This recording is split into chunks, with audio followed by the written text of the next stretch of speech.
Warrenville Stadium on the campus of Naperville Central High School, the site for this afternoon's Class 6A second-round matchup featuring the number 1 seeded Redhawks of Naperville Central taking on the number 16th seeded Wheaton Warrenville South Tigers. And a very pleasant good afternoon, everybody, and welcome to our AT&T Cable Services Game of the Week.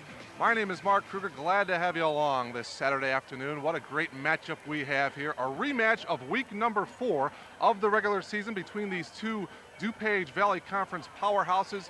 Week number 4, Naperville Central winning over Wheaton Warrenville South, 28-13. Ryan Clifford with 4 touchdowns in that ball game. Let's talk a little bit about these Tigers of Wheaton Warrenville South, and I bring in my partner Nate Frank. And Nate, when you talk about these Tigers, you talk about Matt Alley, a fine quarterback. You talk about Carice Burns, a fine running back, but Matt Alley likes a favorite receiver in Mr. Shomas. Nate Shomas has been a great target. He's the main weapon through the passing attack. They've got many, but he's the main guy. He's caught 7 touchdown passes for about 675 yards total.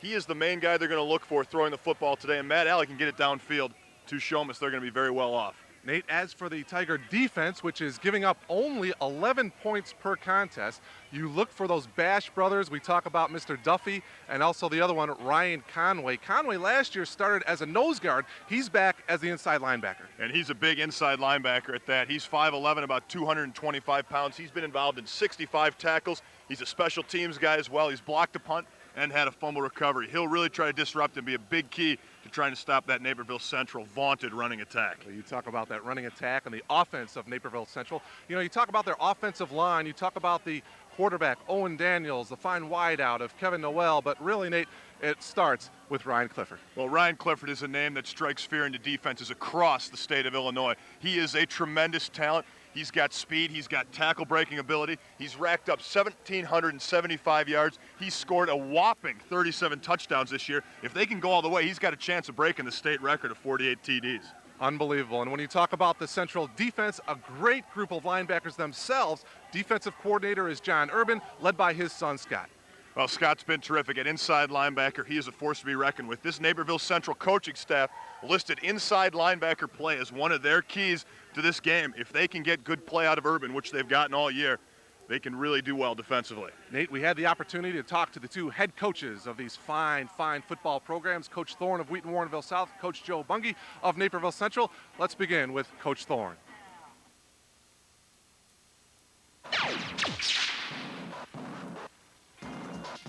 Well, they're defensively, they really fly to the football, and they are big enough, strong enough that they can drop lots of people in coverage and still put pressure on your quarterback when you're trying to throw the ball with either 3 or even 4-man rush and so forth. So that makes them a little bit different than other teams that we've played. So we have to be a little more careful about where we throw the ball, when we throw the ball, and sometimes take, throwing it out of bounds and just scrambling back to the line of scrimmage is a whole lot better than throwing the ball downfield and having people intercept it. So those are things that are a little tougher with them than they are with other teams. And of course, offensively, they're just gigantic. They're the biggest team we've ever faced, and so they just can overpower you. Plus, they have great speed on the outside, and their quarterback is a big, tall, very strong young man. And he can throw the ball very well, and he's hard to sack because he's not easy to bring down. So they present problems that other teams don't, but they're the same kind of problems that we've faced many times in the playoffs. So we've seen some of this before now. Our kid's good enough to be able to play against it. We think we can do a really nice job, but I think Naperville's done a great job this year.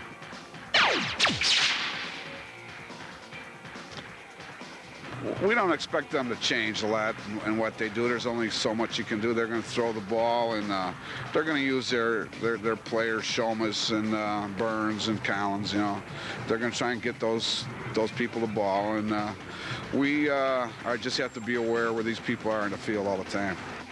It feels like another game to us. It doesn't really matter, who we're playing. Our goal is still the same, to win this game. And really, that game was in the past, and so this is a new ball game. So to us, it's just like another ball game. Some interesting comments by the two head coaches. As for Naperville Central, they got here by knocking off Sandburg last week 43-6. As for Wheaton Warrenville South, last week knocking off Stevenson 28-7. Let's go back to that first meeting between Naperville Central and Wheaton Warrenville South. And Nate, one player who did not play out with a knee injury for Wheaton Warrenville South, Jerome Collins, he's back in the lineup tonight. And Jerome Collins is an impact player, so much so that he's drawn all kinds of interest from Big Ten schools.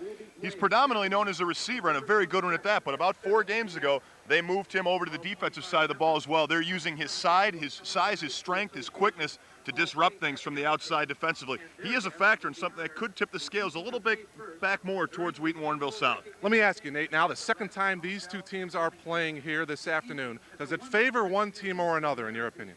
Well, you never like to have to play a conference opponent again for the second time in a year, but what's happened here in the second round of the playoffs, because Wheaton Warrenville South came in with 2 losses in the regular season, they're meeting very early on in the playoffs. Both teams are going to have to make some adjustments. You look to see which coaching staff can throw a couple new wrinkles in. That could be the difference. Should be a great ball game. Glad to have you with us here this afternoon. And for more on tonight's game between the Redhawks and the Tigers, let's throw it over to our sideline reporter, our very own. And welcome back to Memorial Stadium here in Naperville. A beautiful Saturday afternoon, round 2, the Class 6A playoffs. The Naperville Central Redhawks, the Wheaton Warrenville South Tigers. And Nate, you can't ask for a better day of football here in Naperville. No, you can't ask for a better day of football. You can't ask for a better matchup. All in all, this is what state playoff football is all about. We got here a couple hours before the game. The fans were starting to trickle in. They were beginning to stake off their spots in the bleachers with blankets. The tailgates were going. The smells of football and fall were in the air. This promises to be a good one. It seems like every year about this time, Wheaton meets Naperville, and we run into some great football action. Today promises to be the same. Naperville Central won the toss. They have elected to receive. We'll set the Red Hawk offense for you. There you see it. Junior Owen Daniels is the quarterback. 2 running backs, Ryan Clifford, the fullback, John Mulholland. Your wideouts, Kevin Noel, the junior, Brad Spencer. Pat Hinsberger is your tight end. And up front, this is a fine offensive line for Coach Joe Bungie. Jeff Pearson is your center. The 2 guards, Dave Hildebrand, Ty Macko, and the 2 tackles, Don Baskin and Doug Rehor. There you see the starting offense for Naperville Central. That offensive line, Nate, Don Baskin, 290, Hildebrand, 275, Pearson, 260, Macko, 215, Doug Rehor, 225. Oh, that's a monster offensive line, and they've plowed some big holes for Ryan Clifford all year long. The Wheaton Warrenville South defensive line is going to have their hands full. Take a look at the Tiger defense. There you see it up front, Mark Ritzman. He's the linebacker along with Chris Lutke. He's the defensive tackle, the nose guard, Luke Odom. Justin Lawrence, he did not play last week with an injury. He is back in the lineup for Coach Thorne. And Jerome Collins, the defensive end. As Nate mentioned, he was added to this defense about 4 weeks ago. Nick Duffy, Ryan Conway, the Bash brothers, they combined for 40 tackles in last week's ball game. Brett Bell, Nate Shomas, Jeff Klausing, and Vince Wheaton is the free safety for the Tigers. Well, they'll be looking to identify where Brett Bell is anytime they want to pass the football. He is such an explosive athlete back there. He's only a junior, but he's made some big plays. He can defend the pass and support the run. He's everywhere in that defensive backfield for the Tigers. Mentioned the numbers from Ryan Clifford. He is going to get the bulk of the carries for Coach Bungie. 1,794 yards on the year, 188 carries. Nate mentioned 37 touchdowns, 8 shy of the state record. Last week, 17 carries, 102 yards, and 2 touchdowns.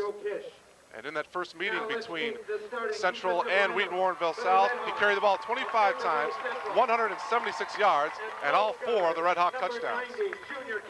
And Coach Thorne really emphasized how you cannot tackle that guy one-on-one. They're going to look to really pursue the football, bring a lot of guys up to the point of attack, and gang tackle Clifford. That's the only way you could stop this 180-pound senior halfback.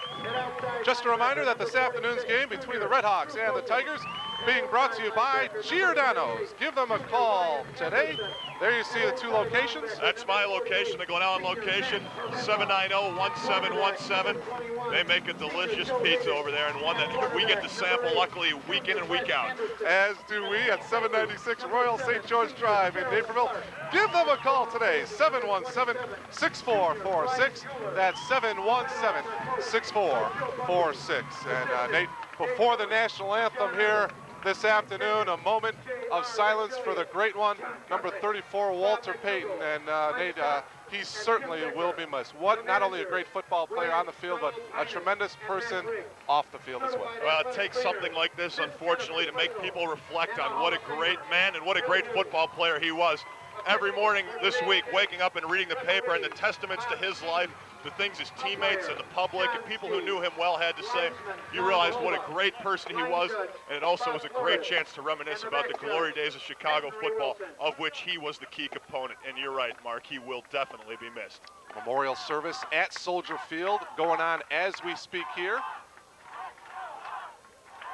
to commemorate the late Walter Payton. And they were anticipating a capacity crowd, even an overflow crowd, setting up big television screens in the parking lot out there between Soldier Field and McCormick Place.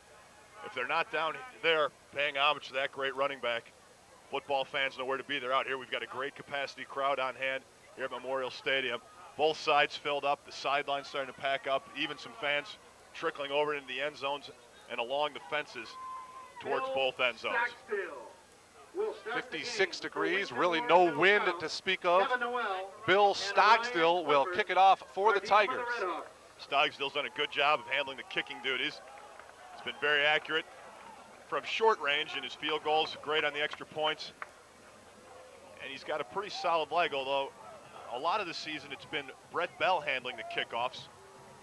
Maybe they're looking to save him primarily for defense, or actually they've got him to the far side of the field. He's going to be more responsible for covering kicks, letting Stockstill handle the kicking responsibilities. Kevin Noel and Ryan Clifford back deep for Naperville Central, and we are underway. It's Kevin Noel from his own 20. And he'll get hammered at the 24-yard line, a 4-yard return. And that's where Owen Daniels and the Naperville Central Redhawks will take over. Well, there's one thing they don't want to do, and that's let Scott they don't want to let Noel get up a full head of steam. And it was Scott Hollingsworth who made sure he didn't do that. Old number 90 for the Tigers coming downfield, really wrapped up, gave him a good bear hug and dragged him down.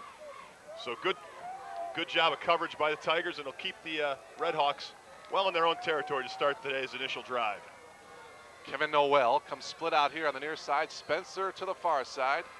Now Hinsberger goes in motion. First play from scrimmage for the Redhawks from their own 24, and there's movement on the left side of the line. That looked like Mark Ritzman, who jumped. Well, Ritzman got a little bit overzealous. He saw the good hard snap count by Owen Daniel, and it drew him offside. So that gives them a good quick 5 yards for Naperville Central. That's going to put them in a 1st and 5 situation. And that's what the Tigers can ill afford to do. They cannot take bad penalties. This Naperville Central team offensively is potent enough without giving them a free 5 yards here and there by mental mistakes. 1st down and 5 from the 28. Hinsberger comes over here on the slot to the near side now. Daniels, and they'll pitch it to Clifford. Here he is. He'll cut it up and get hit at the 29-yard line, brought down by Nick Duffy. Well, you talked about the Bash brothers, Duffy and Conway, and there's a good example of it. Duffy comes up, read that play perfectly, and drops Clifford. If you let Clifford get those shoulders squared upfield, he could be very dangerous. That time, nothing doing. 2 all DuPage Valley Conference performers going at it there, and Clifford and Nick Duffy.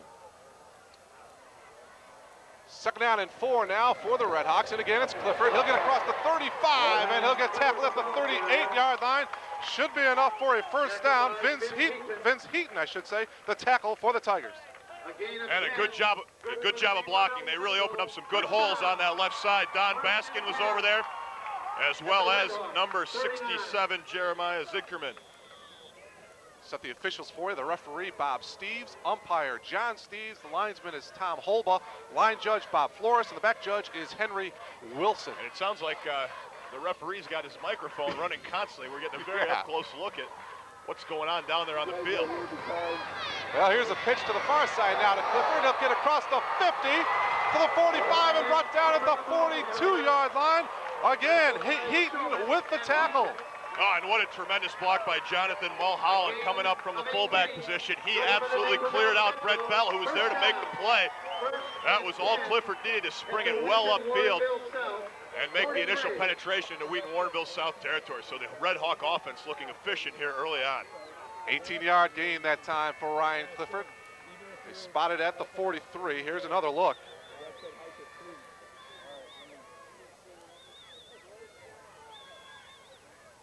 Clifford gets to the 43. So 1st and 10, Redhawks. And again, it's Clifford. Up the middle, and he'll get inside the 35 to the 32-yard line. Should be another first down. And not only is he a tremendous athlete, but he is a tremendous decision maker at running back. When you watch him, he's in no hurry initially when he gets that handoff. He waits to see where things are going to develop. That time decided to bounce it off tackle and found the running room he was looking for. Justin Lawrence was there on the tackle for the Tigers. But another first down for Clifford and the Redhawks. They're doing a good job of getting up to the line of scrimmage very quickly. They want to keep the pressure on the Wheaton Warrenville South defense. Opening drive of this Class 6A semifinal. This is the fullback, John Mulholland, and he'll get wrapped up at the 30-yard line. Justin Lawrence was there once again on the tackle. That time Lawrence, who's undersized compared to this Naperville Central line, did a good job of staying low and holding his ground. He got down there underneath those offensive linemen who are much bigger. He's giving away in some cases 75 to 100 pounds. Did a good job of wrapping up the runner. 2-yard gain for Mulholland. It'll be 2nd down and 8 from the 30. Owen Daniels, the junior quarterback for Naperville Central. Pitch it again to Clifford. And Clifford will have another first down inside the 20. And Clifford gets wrapped up at about the 10. Another first down for Clifford. And it looked there, Mark, like he just lost his footing, but the Naperville Central blocking continues to impress. It's a two-part deal, though. Not only do you need the blocking, but you've got to use each of your blocks to perfection. As we'll see here on the replay, he gets some good blocking out in front, Clifford does, and then he just waits, lets things develop, and makes some nifty cuts. Just lost his footing there, or that would have been 6 for Naperville Central. Well, you can't say enough about this offensive line for Central. Baskin, Hildebrand, Pearson, Macco, and Doug Rehor. Opening things up for Ryan Clifford. 1st and 10. Clifford again, and he'll cut back, and he'll get hammered at about the 8. Well, Duffy did a good job. He forced that play outside, and then it was Brett Bell coming up to make the tackle. Bell's got the speed to come up from the secondary, and right now they're definitely going to have to continue to bring those secondary players up as the run has got to be supported, because right now Clifford is doing anything he wants when he gets the football in his hands. That time, though, Wheaton Warrenville South is up to the challenge. 2nd down and goal now for the Redhawks. Noel and Spencer are on the far side here. Daniels on the play action, looking for his receiver, and it is incomplete, looking for the tight end. Actually, that's Matt Yellen, number 44. The coverage, Jerome Collins. Collins did a good job. He lines up at defensive end, but he saw the tight end slipping into the flat. As Daniels rolled that way, Jerome Collins stayed with him and made it a very difficult pass to complete. Right now, Wheaton Warrenville South would consider it a victory if they could hold the Redhawks to a field goal attempt. This will be a big play here on 3rd down, goal from the 7. 8:22 remaining here in this opening quarter. Mark Kruger, Nate Frank, glad to have you with us. 3rd down and 8 now for Central. Daniels looks to keep it himself, and he'll get hit hard at about the 5-yard line. So that'll bring up 4th down, and Central will bring in their field goal unit. And that was Mark Ritzman getting into the backfield very quickly. He forced Daniels to make a decision quicker than he would have liked. Daniels had to keep it himself, and there was just no room to run up the middle. So Wheaton Warrenville South bends, but doesn't break here. We'll have to see if the Redhawks can capitalize with 3 points on this field goal attempt. Kyle Adams will come in. This looks to be about a 21-yard field goal attempt. Gerald Clark to hold, and the field goal is good. So with 7 minutes and 50 seconds remaining here in the opening quarter, the first drive for the Redhawks comes up with a field goal. Nate and I will come back here to Naperville Central with the Redhawks leading 3-0. We'll come back right after this. Actually, we'll keep it here, excuse me. 21-yard field goal. Sorry, Mark, both teams have some things to be happy about in that first drive, and they got a couple things they'd like to improve on. Wheaton Warrenville South was unable to stop the run for most of that drive. However, they were able to tighten down and hold them to 3 points. They've got to be happy about that. Naperville Central, on the other hand, has got to be happy with the way they move the ball with great efficiency on the ground. However, they need to finish those opportunities in the red zone. That time they came up short. They still were able to come away with 3 points and take the early lead. Central a week ago actually trailed in that ball game against Sandburg. They were trailing 6-0, but they rattled off 43 unanswered to knock off Sandburg 43-6. And if you'll remember back to last year, these two teams facing each other, it was Naperville Central who jumped out to a big lead early on. Had Wheaton Warrenville South back on their heels. But if there's one thing these Tigers are, it's mentally tough. They're not afraid to battle back from an early deficit. Collins and Bell back deep for the Tigers. This is Collins from his own 3. And Collins gets wrapped up at the 15-yard line by Scott Urban.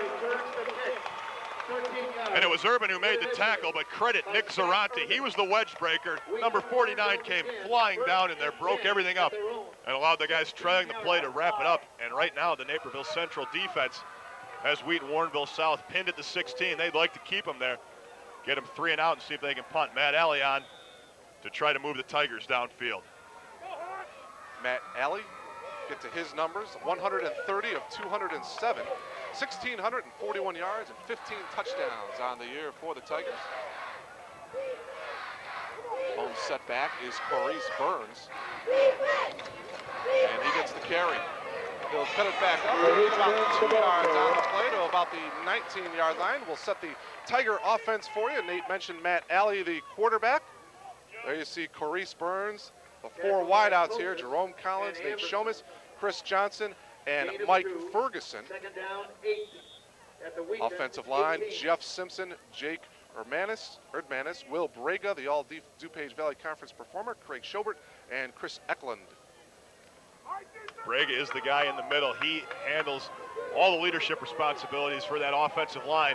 They're not a big offensive line, but they are well-schooled, well-disciplined, and do a good job of opening up holes for Burns and protecting Alley when he drops back to pass. 2nd and 8. Alley under some pressure, and he will air it out of bounds. Looked like they might be trying to set up a screen. However, the screen back was covered, and Alley was forced to get rid of it before anyone came open. Pressure by the linebacker, Scott Urban. Here is the Red Hawk defense, Joe Alvarez. He's an all DuPage Valley Conference performer.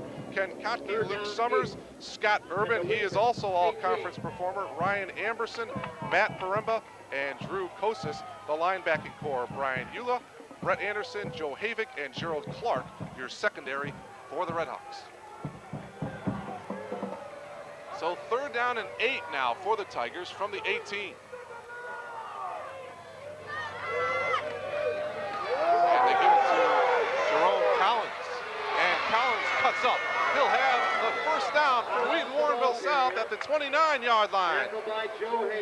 And terrific work that time by the offensive line of the Tigers. Also some good downfield blocking. Michael Ferguson, who's only 6 foot, 161 pounds, got a good block downfield. And that allowed Collins on the reverse to get some room to run. Collins a big guy, but has great open field moves. Showed you a few of them there. And that was a very important 1st down for the Tigers to pick up. Collins stands 6'4", 216 pounds. Again, he did not play in the first meeting between these two schools back in week 4 of the regular season. 1st and 10 Tigers from the 29. Alley looking to his left. Pass is it picked off? Looks like Joe Havik. Yes, he does. Joe Havik picks it off for the Redhawks. That pass was a little overthrown, Mark, but I think also what happened is Michael Ferguson slipped as he was getting down there. Matt Alley expected him to be one place. He was a step or 2 behind. And very opportunistically, Joe Havik comes in, makes a big pick, and gives the Redhawks great starting field position at the 41-yard line of the Tigers. And right now, the Tiger defense is going to have to come up with an answer. They can ill afford to go down another score to this powerful Redhawk team. Get this deep into the playoffs. Certainly turnovers, absolutely a key factor in the ball game. Here's Clifford. Clifford spins at the 40. Maybe a yard on the play. It'll bring up 2nd down and 9. Ryan Conway was the guy who got there first, and we talked about it. John Thorne said gang tackling was going to be a must. As Conway made the initial stop, about 4 or 5 other Tigers came over to drag down Clifford. He's a powerful running back who can't be brought down by one guy alone. Halfway through this opening quarter. 21-yard field goal by Kyle Adams. All the scoring thus far, an official's timeout here. Naperville Central leading it by a score of 3-0. It looks as though We've got equipment problem with Mark Ritzman. They're working on his shoulder pads, it looks like. Maybe on his chin strap. It's hard to say from this angle. But you're going to put a little toll on your equipment when you're battling in there with those Red Hawk linemen. They're big guys. And now it looks like Ritzman's ready to go. Joe Bungie, the head coach for Naperville Central in his 14th year. Overall record of 118 wins, 40 defeats. His playoff record, 20-11. Second down and 9 now for the Redhawks. Daniels back in the pocket, plenty of time. Now rolling out to his right. Still plenty of time, and he'll just air it out of bounds. Well, that's two great things happened there. Terrific protection for Daniels. He had all the time in the world to throw, but it's a good Wheaton Warrenville South secondary, and they had tremendous coverage as Naperville Central sent 5 guys out into passing patterns, and Daniels was unable to find any of them. A good matchup to watch here is what happens with big number 91, Chris Ludke. He gets knocked out of that play very efficiently. However, Daniels wasn't able to find anyone. It's Don Baskin working against Ludke. That's one to keep your eye on all afternoon. Third down and 9 from the 40. Daniels under some pressure, escapes one tackle, and he'll run with it. He'll have a first down inside the 25 and wrapped up at the 22-yard line. First and 10 for Naperville Central. Oh, that's terrific work by Owen Daniels, the junior. Not only is a big guy who really does well standing back there in the pocket, he shows you some of his escapability there as Brett Bell comes up on the safety blitz. You'll see it here. Collins putting good pressure. Bell has him all but tackled. Owen Daniels makes a little slip, finds running room to the near side of the field.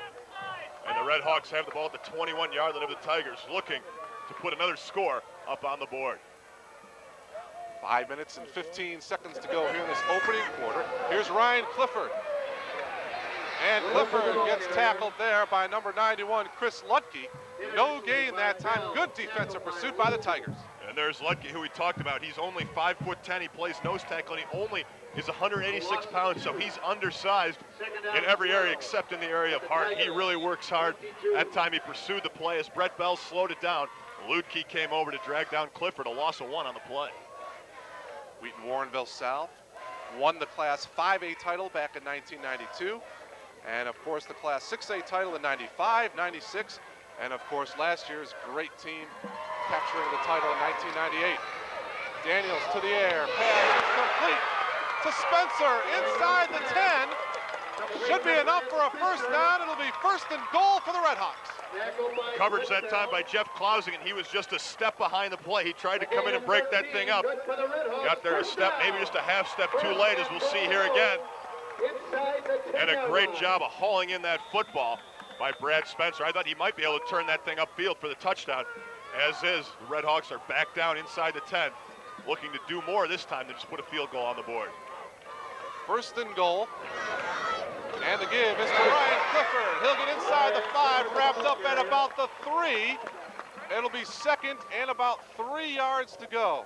Oh, the speed with which Clifford hits that hole is scary if you're an opposing defense. Jerome Collins, though, showed you some great strength on that play. It was his arm that kind of clotheslined Clifford, slowed him down enough, and probably kept him from getting into the end zone eventually. Second down and 3 yards to go. Ryan Clifford with already 37 touchdowns on the air. We'll see if he can get number 38. Well, the give was to Mulholland, but instead we've got whistles before the play. Looked like they may have jumped a little bit on the offensive line. No, we're going to get encroachment now.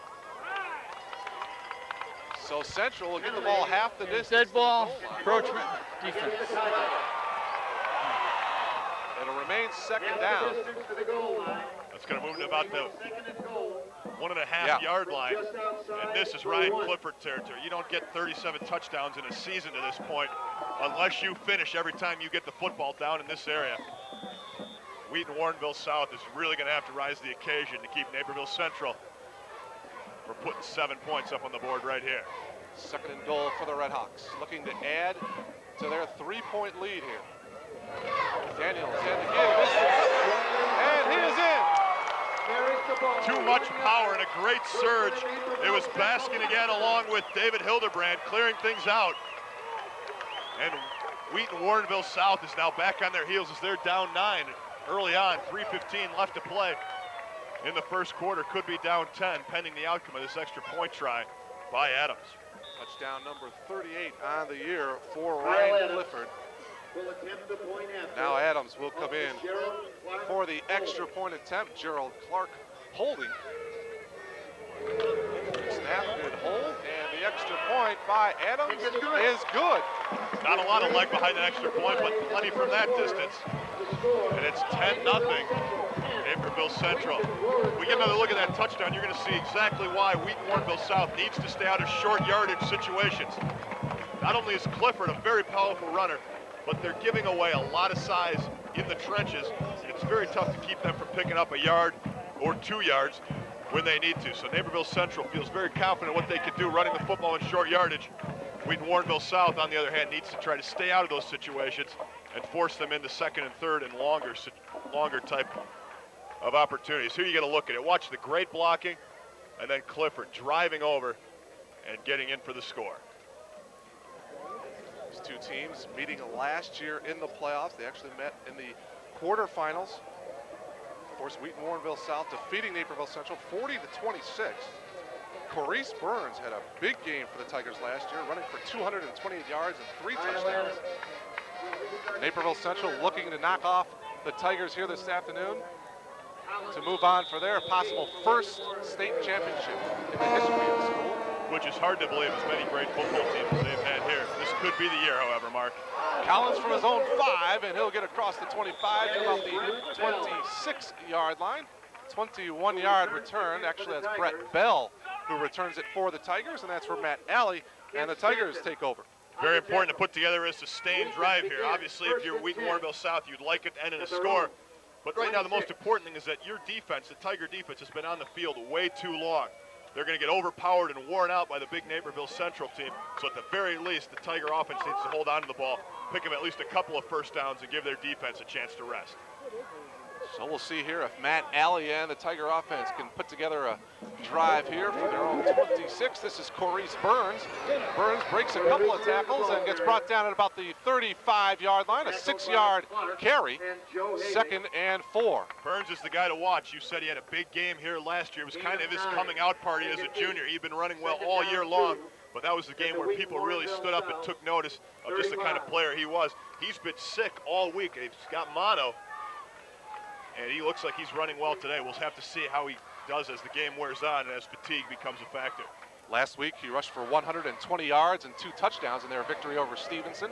Here he is again. Burns gets gang tackled at the 35. No gain that time. It looked like Matt Paremba. Scott Urban also in there. Urban was there in a hurry. He read that play from the get-go. Got there from the inside linebacker position and threw that play down at the line of scrimmage, maybe a half yard behind it. It's going to be a 3rd and short yardage situation, one that Wheaton Warrenville South desperately needs to convert. Spot the ball just shy of the 35. Be 3rd and less than 2 for the first down. Alley, and the give is to Burns. He'll have the first down as he cuts across the 40 and tackled at the 44-yard line. 1st and 10. Nice run that time by the senior. And John Thorne showing a ton of confidence, not only in Corrice Burns, but in his experienced veteran offensive line. That's a 3rd down and 2 situation. That's by no means a real short yardage. And as we see here, huge hole for Burns. He quickly exploits it. And now Wheaton Warrenville South has something going out at their own 45. 1st and 10 Tigers. 1:40 remaining here in the opening quarter. 10-0 in favor of the Redhawks. Here's Jerome Collins. Collins bounces to the outside, gets across midfield and across the 45. It'll be a first down for the Tigers. And for a guy 6'4", 220 pounds, Jerome Collins showed you some very nifty moves on that play. It looks like he was going to be strung out. They had the outside sealed off. He promptly cut it back up the middle and found plenty of room, eluded a couple of tacklers, and makes the initial Tiger penetration into Redhawk territory. Nate, it's amazing, the great footwork by Collins. It's amazing. He's 6'4", 216 pounds, just a big guy. Look at how graceful he is as he cuts to the outside. Oh, just some short little steps that find him enough room to turn upfield. Boy, is he a guy who can do a lot of things. You can tell why the Big Ten is very interested in getting his services next season. 1st and 10 from the 4-yard line of Naperville Central. Collins goes in motion to the far side. There's a flag. Gives to Burns. This one may be against the Tigers. It definitely will be. They shifted illegally. They had two guys moving at once. A couple of wideouts going in motion simultaneously. So they'll move the ball back out to midfield, and we'll do first down over again. Coach Thorne, the fine head coach of Wheaton Warrenville South in his 20th year. We have an illegal shift, 5 yards.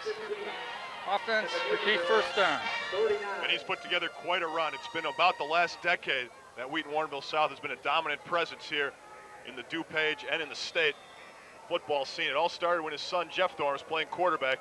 They've carried that momentum on 10 years into the future. First down and 15 now to go for the Tigers. Alley, and short pass is going to Collins, gets wrapped up by Paremba. A short gain that time for the Tigers. That's great tackling by Matt Paremba. He's given away 45 pounds to big Jerome Collins, but he didn't let Collins turn and get any momentum upfield.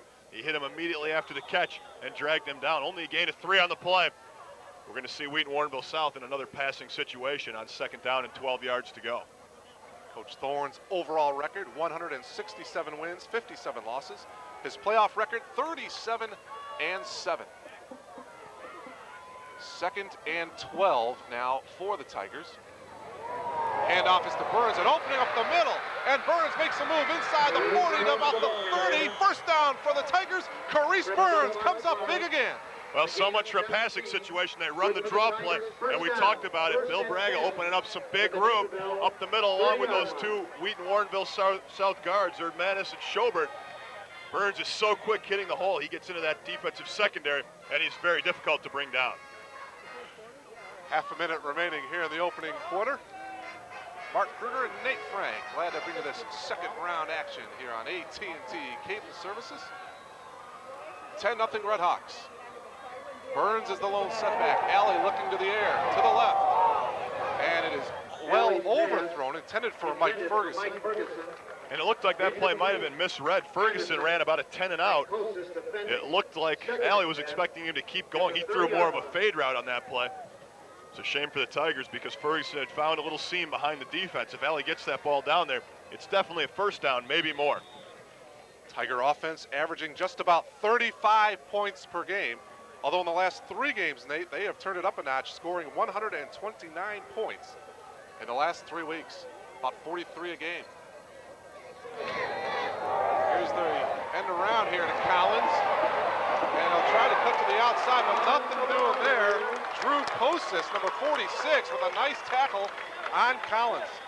Oh, that was a tremendous job of tackling. That play was strung out nicely. They've tried to run that a few times. That time, nothing doing for Jerome Collins. So that's the end of the first quarter here at Memorial Stadium. The number 1 seeded Redhawks over the number 16 seeded Tigers of Wheaton Warrenville South by a score of 10-0. Nate and I will be back.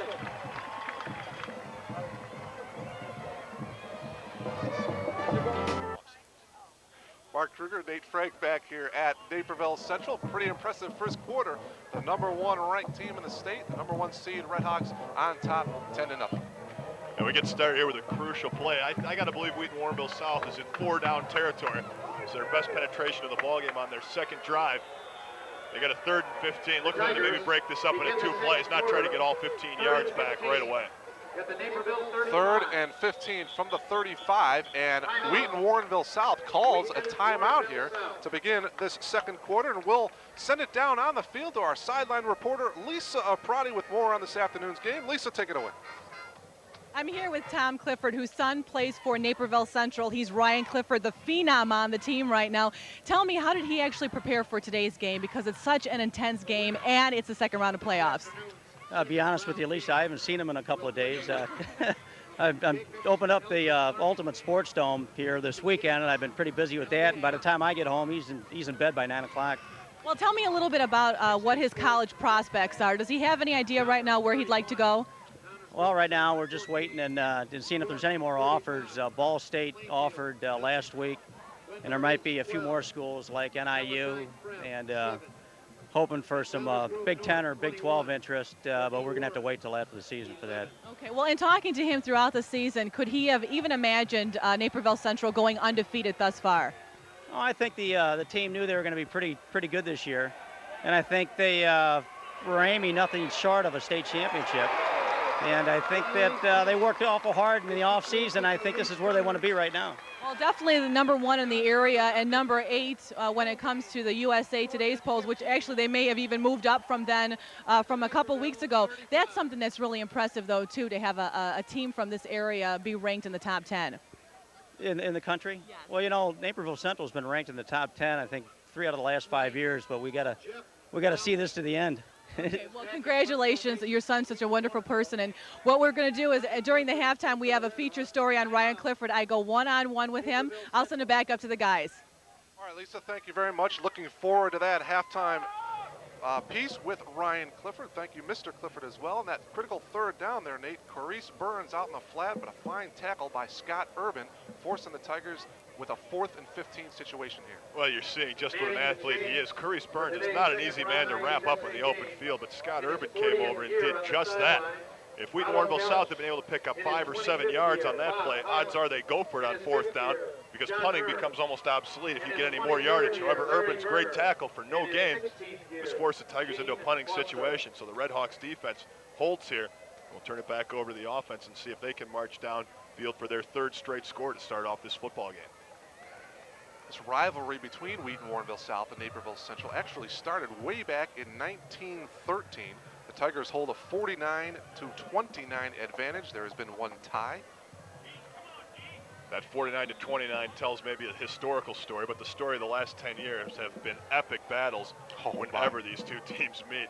It's as good a high school football as you're going to see anywhere. Well, this is the fake to the up man. This is Nick Duffy. And Nick Duffy, did he get the first down right at the 20? Oh, it's going to be close, Mark. I think he got it by about maybe a foot. Wow. Not much more. And what a gutsy call. That is tremendous work. John Thorne realizing his team needed to get some momentum. They're going to bring the chains out, but I believe he got it. That nose of the football is right on the 20. It looks like the chains are just shy of the 20. We'll have to wait and see. This could be a huge momentum turner for the Tigers.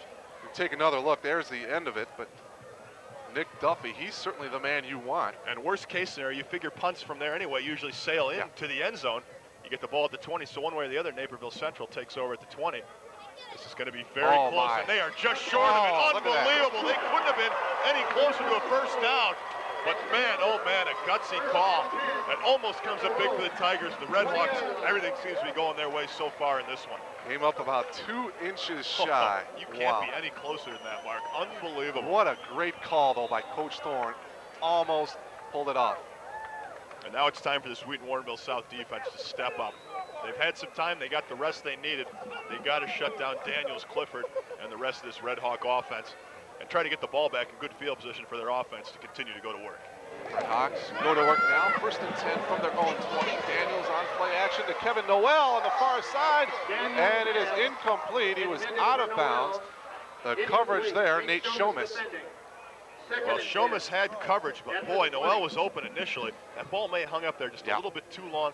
Forced Noel to get a little too close to the sidelines, and he was unable to bring it down in play. But man, one thing that impresses me is the great amount of time Daniels had. That's going to put tons of pressure on that Tiger secondary. They've been up to the challenge so far, but as you could see, Daniels had all day to look downfield.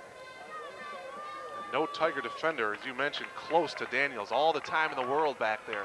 So 2nd and 10 from the 20. Again, Daniels to the air.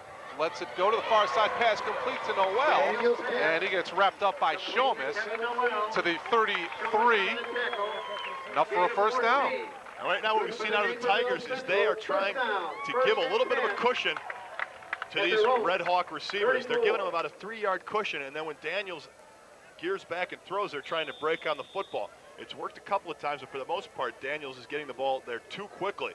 We saw it down here on the far side of the field when they were trying to march the ball in, and we saw it there.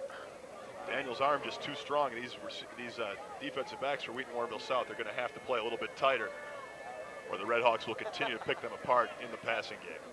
14-yard reception from Daniels to Kevin Noel, 2 juniors, by the way. Kevin Noel coming into this ball game, 21 catches, 461 yards. He started every game last year as a sophomore.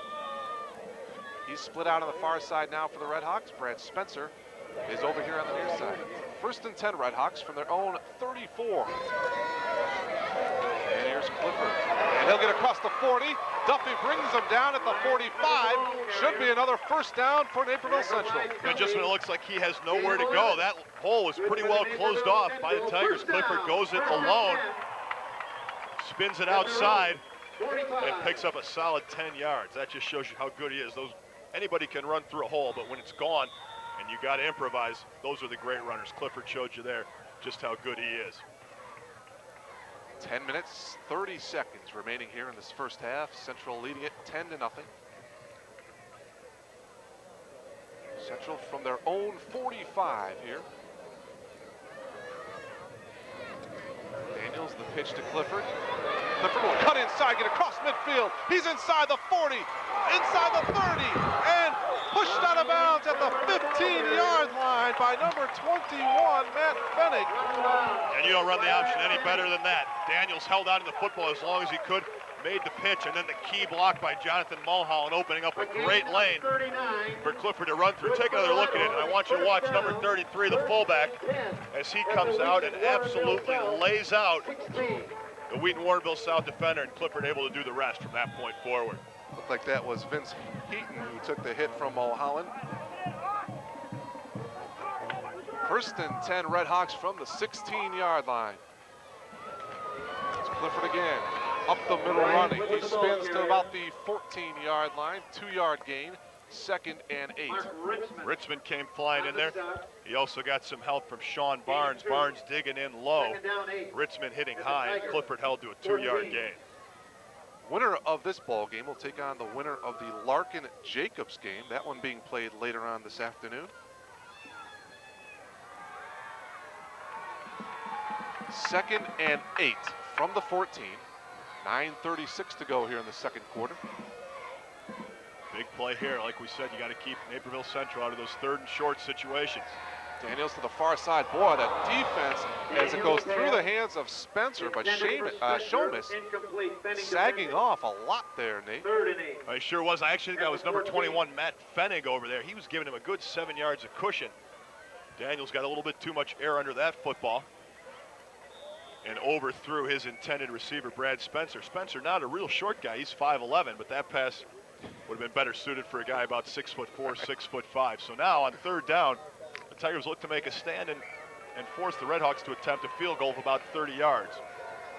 That'd be a victory for this defense. Tim McMahon on the far side. That's where Daniels rolls out, and it's Mulholland who gets hit at the 10 by Brett Bell. That's great tackling by Bell. That time Daniels, under as much pressure as he's been under all game, with only 1 or 2 exceptions, he finds the open receiver, but Brett Bell coming up and making a very sure tackle. If he misses that tackle, that could have been a Redhawk touchdown. There wasn't a lot between Mulholland and the goal line. Well, this brings up a 4th down and 5 from the 11, and Kyle Adams will come in for his 2nd field goal attempt of the afternoon. Clark holding. This will be about a 28-yard field goal attempt. Adams, plenty of distance, and it is good. So Adams' 2nd field goal of the afternoon puts the Redhawks on top by a score of 13-0 with 8 minutes and 43 seconds left to play in this first half. We'll step aside here for a station ID here on our AT&T Cable Services Game of the Week. Along with Nate Frank, Mark Kruger back here at Naperville Central. Redhawks on top 13-0 with 8:43 remaining in this first half. Wheaton Warrenville South down 13, but it could be a lot worse, as the Redhawks have made great penetration each time they've touched the football. Kyle Adams kicking it off. This is taken by Brian Conway. One of the upmen brings it across the 35 to the 37. And that's where the Tigers will take over. So pretty good starting field position, and we've not only seen these Wheaton Warrenville South linebackers make some good tackles, Duffy and Conway. We've also seen them run the football. Duffy on that fake punt just minutes ago came very close to picking up the 15 yards necessary for the first down. That time Conway punishes a few people as he returns that kick about 7 or 8 yards out to the 37-yard line. So we'll see what the Tigers can do here. Mike Ferguson is split out here on the near side for the Tigers. Maurice Burns, he's a lone setback, gets the call. He gets across the 40 and still going across midfield, inside the 40 and still going all the way to the 33-yard line. First down for the Tigers. And that was one Burns did all by himself. He broke a few tackles, managed to stay in bounds. I thought he was going to be run out at about the 50, tiptoed the sideline, and gets it all the way down to the 32-yard line of Naperville Central. So like we said, Wheaton Warrenville South has been scored on every time they've been on defense, but Maurice Burns has put them in a good position on this little nifty run. There, looked like he was going to go out of bounds. Now he cuts it back upfield. Wheaton Warrenville South in a good position to cut this lead more than in half. 38-yard pickup that time by Burns. Here he is again. Cuts back several times. Boy, still going on the second effort inside the 25 to the 23. Close to a first down, Nate. Maurice Burns, the senior, playing after missing practice most of the week with the flu, with mono.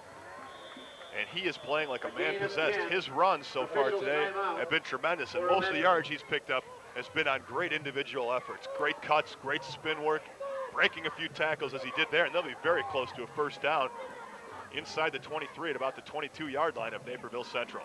Ryan Amberson with the tackle for the Redhawks as they bring the chains out, and there you see it. He's going to be about a foot short of that first down. It'll bring up second down and less than a yard to go. This is a great opportunity for Wheaton Warrenville South to look to strike downfield. They've had a lot of success scoring through the air. As we've said, Shomas 7 touchdown catches, Jerome Collins 4 TD receptions on the year. With second and short, they don't mind throwing an incompletion into the end zone because they know they can pick it up on third down. We'll have to watch and see what John Thorne has in mind for his Tiger offense on second down and half a yard to go. From the 22, 7:50 remaining, and it's Burns once again. He'll have a first down and more inside the 40. Still going all the way down to the 10-yard line. Should be first and goal to go for the Tigers. Well, Thorne opts to go to the run, stick with what's got you here. Maurice Burns has been unstoppable on this drive, gaining more than 10 yards every time he's touched the ball. Watch it again, Burns trying the middle behind Braga and the rest of those guys. Gets in there, breaks one tackle to pick up 3 or 4 extra yards. Ball spotted right on the 10, Wheaton Warrenville South, moving the ball very efficiently midway through the second quarter. Tigers need a score here. 7:26 to go here in this first half. 13-0 in favor of the Redhawks. They pitch it to Burns. Hit at about the 5-yard line. There was Ryan Amerson and a host of Redhawk defenders there, but a 5-yard pickup. He did a good job of hurdling a couple of tacklers, then a big hit. But Burns still does not go down. He is not that big a guy, but you can tell the kind of determination he's running with. He's 6'1", 190 pounds, good size, not great size. And he is playing with a lot of fire today, and he is really the reason the Tigers are down here in great scoring position. But right now, Mark, they've got to punch it in. They cannot settle for only a field goal at this point. They can put 7 on the board and get themselves right back in this football game. Burns with over 1,300 yards rushing on the year. He gets the call again. Maybe a yard on the play, Nate, to about the 4.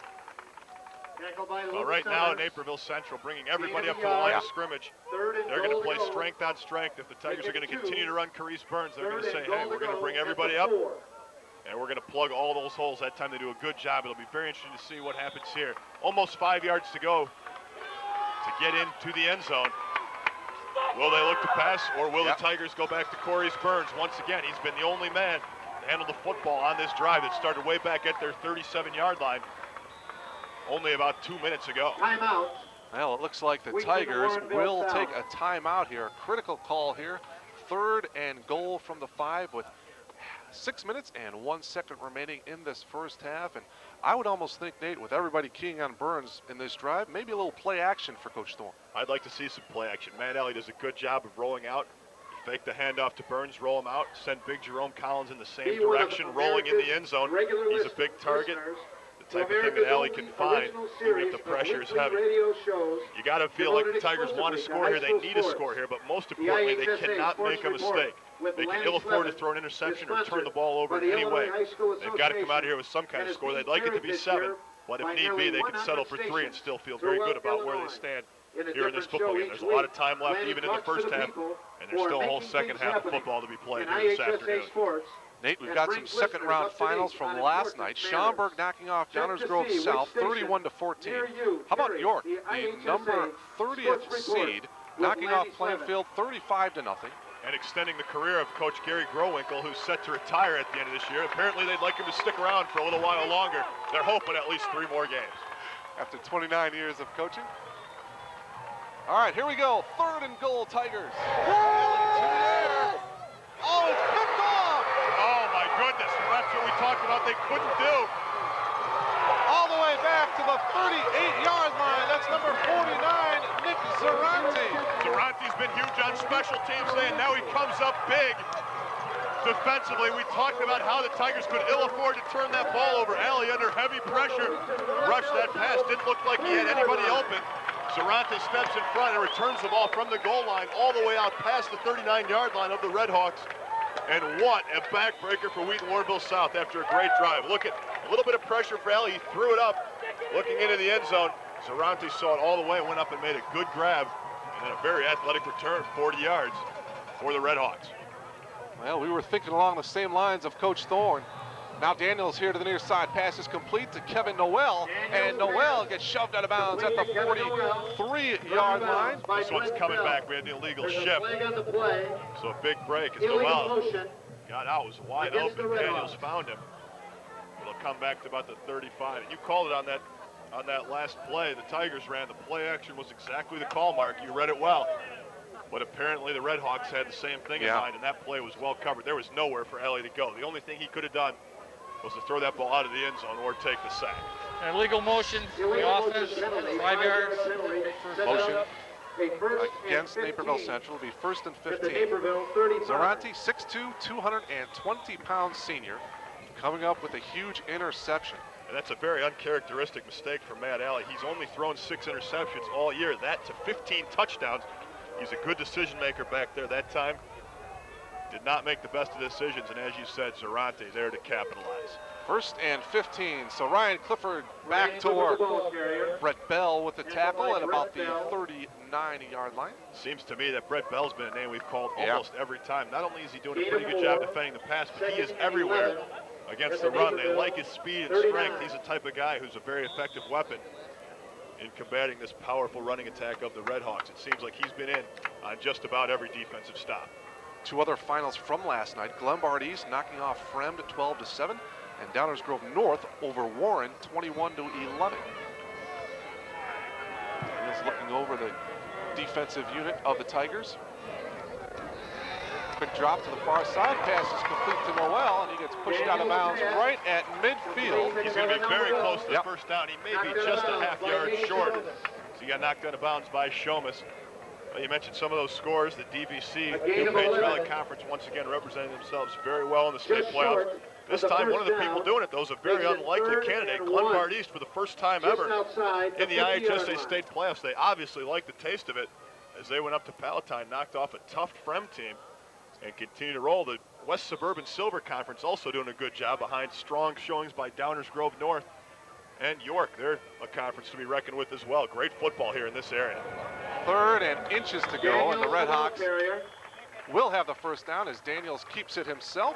Daniels sneaks 2 yards. Now you mentioned Glenbard East. They matched the program's record for most wins in a season with that victory last night. They've got 8 wins, 8-3. They will take on the Trojans of Downers Grove North in the other quarterfinal matchup.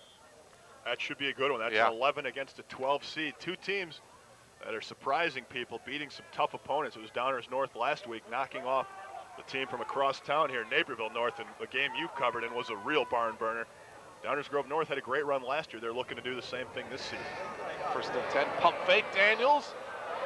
Looking for Noel, back deep. Oh, did he come down with I think that ball's picked, Mark. That ball is picked off. It is. By Nate Shomas. What tremendous coverage. Daniels showing a good arm. Noel was covered step by step, not only by Shomas, but Brett Bell there as well. 1st and 10. And wow, if they ever needed a pick, that was the time for Wheaton Warrenville South. They had to get the football back without giving up a score.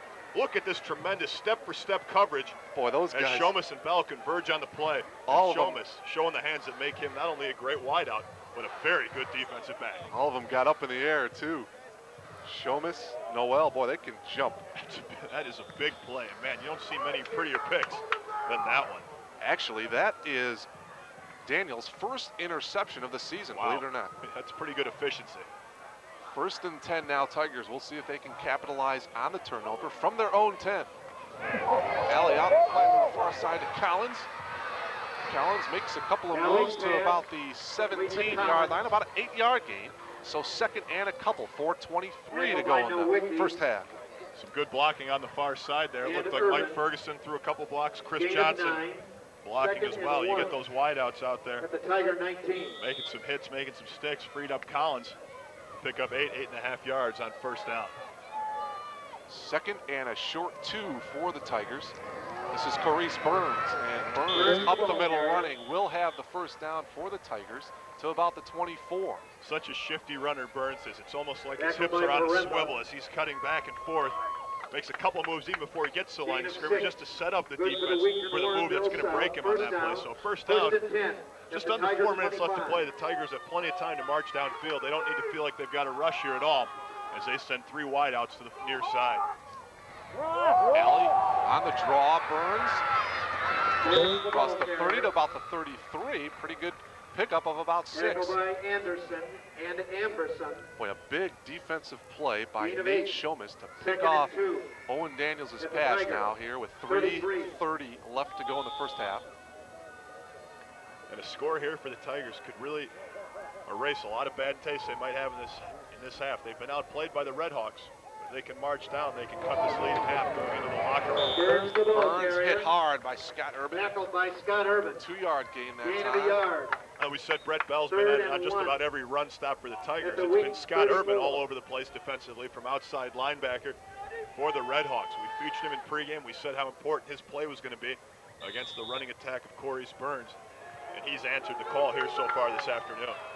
Big third down call here for the Tigers. Third and less than a yard.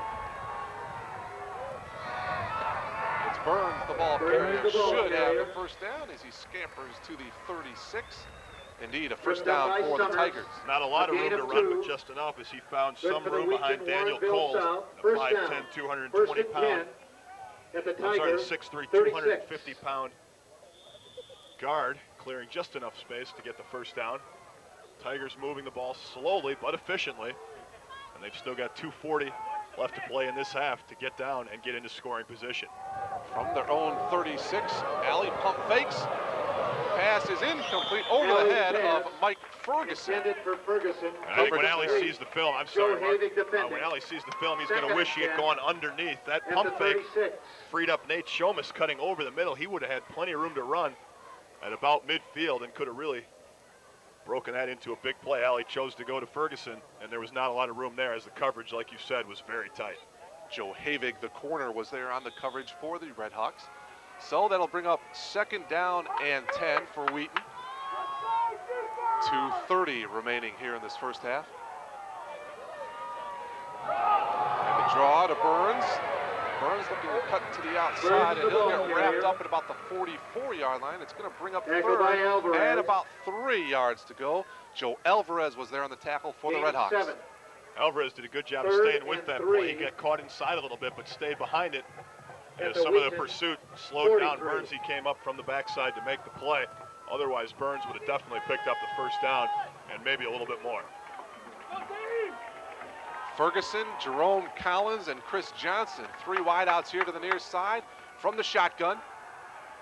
Alley to Ferguson. Pass complete, but brought down right at the 45, and it looks to be short of that first down marker. They're definitely short. What do you do here? You're in your own territory. You've got 1:41 left.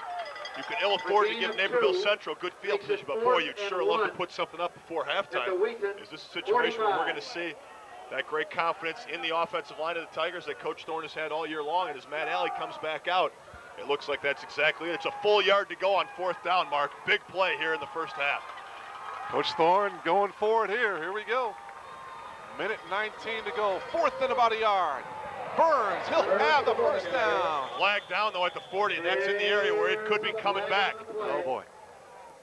That's another illegal shift. We've had problems with that on both sides all game. That 5 yards will make the punting team have to come back out, and what a shame. Wheaton Warrenville South has done some good things offensively, but has managed to shoot themselves in the foot each and every time. It looks like they'll go into the first half with a big goose egg on the board. A couple of mental mistakes. Illegal motion, crucial situations offense. here for the Tigers. 5 yards, in fourth this down. first half. 5-yard penalty. And they'll have to punt it away. Ryan Clifford, Kevin Noel back for Naperville Central. Jeff Klausing is back in punt formation. Jeff Klausing back at his own 25 to punt it away for the Tigers.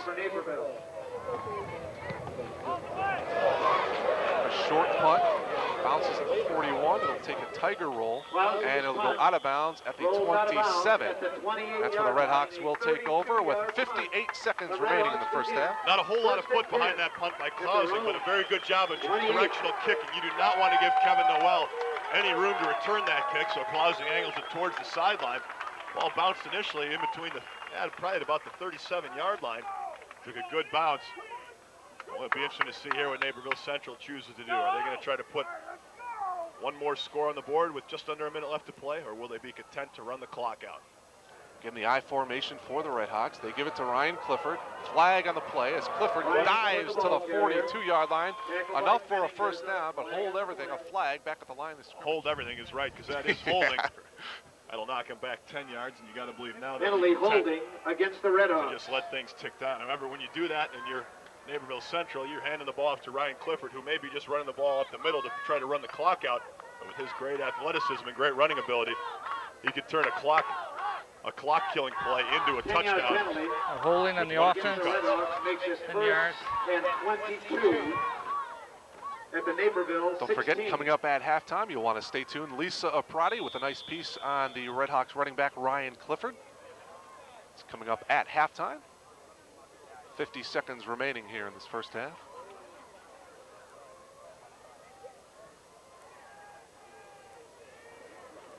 A couple of field goals by Kyle Adams and a 1-yard run by Ryan Clifford. All the scoring in this first half, 13-0 Redhawks. And it's Clifford. And Clifford maybe a yard, all on his own. Ryan Conway, the linebacker, was in on this tackle. And that may do it for the first half as the clock down under 20 seconds. Mark, we talked about how these teams facing each other for the second time this year would have to make some adjustments. And now we'll have to see what they do at halftime to adjust. Naperville Central got to be very happy with the way they've played on both sides of the football. What will Wheaton Warrenville South do to try to put up some points? It's going to be interesting to see as we come back for the second half after a good halftime show. So we'll take this timeout and come back here to Naperville Central with the Redhawks on top, 13-0 over the Tigers of Wheaton Warrenville South. We'll be back.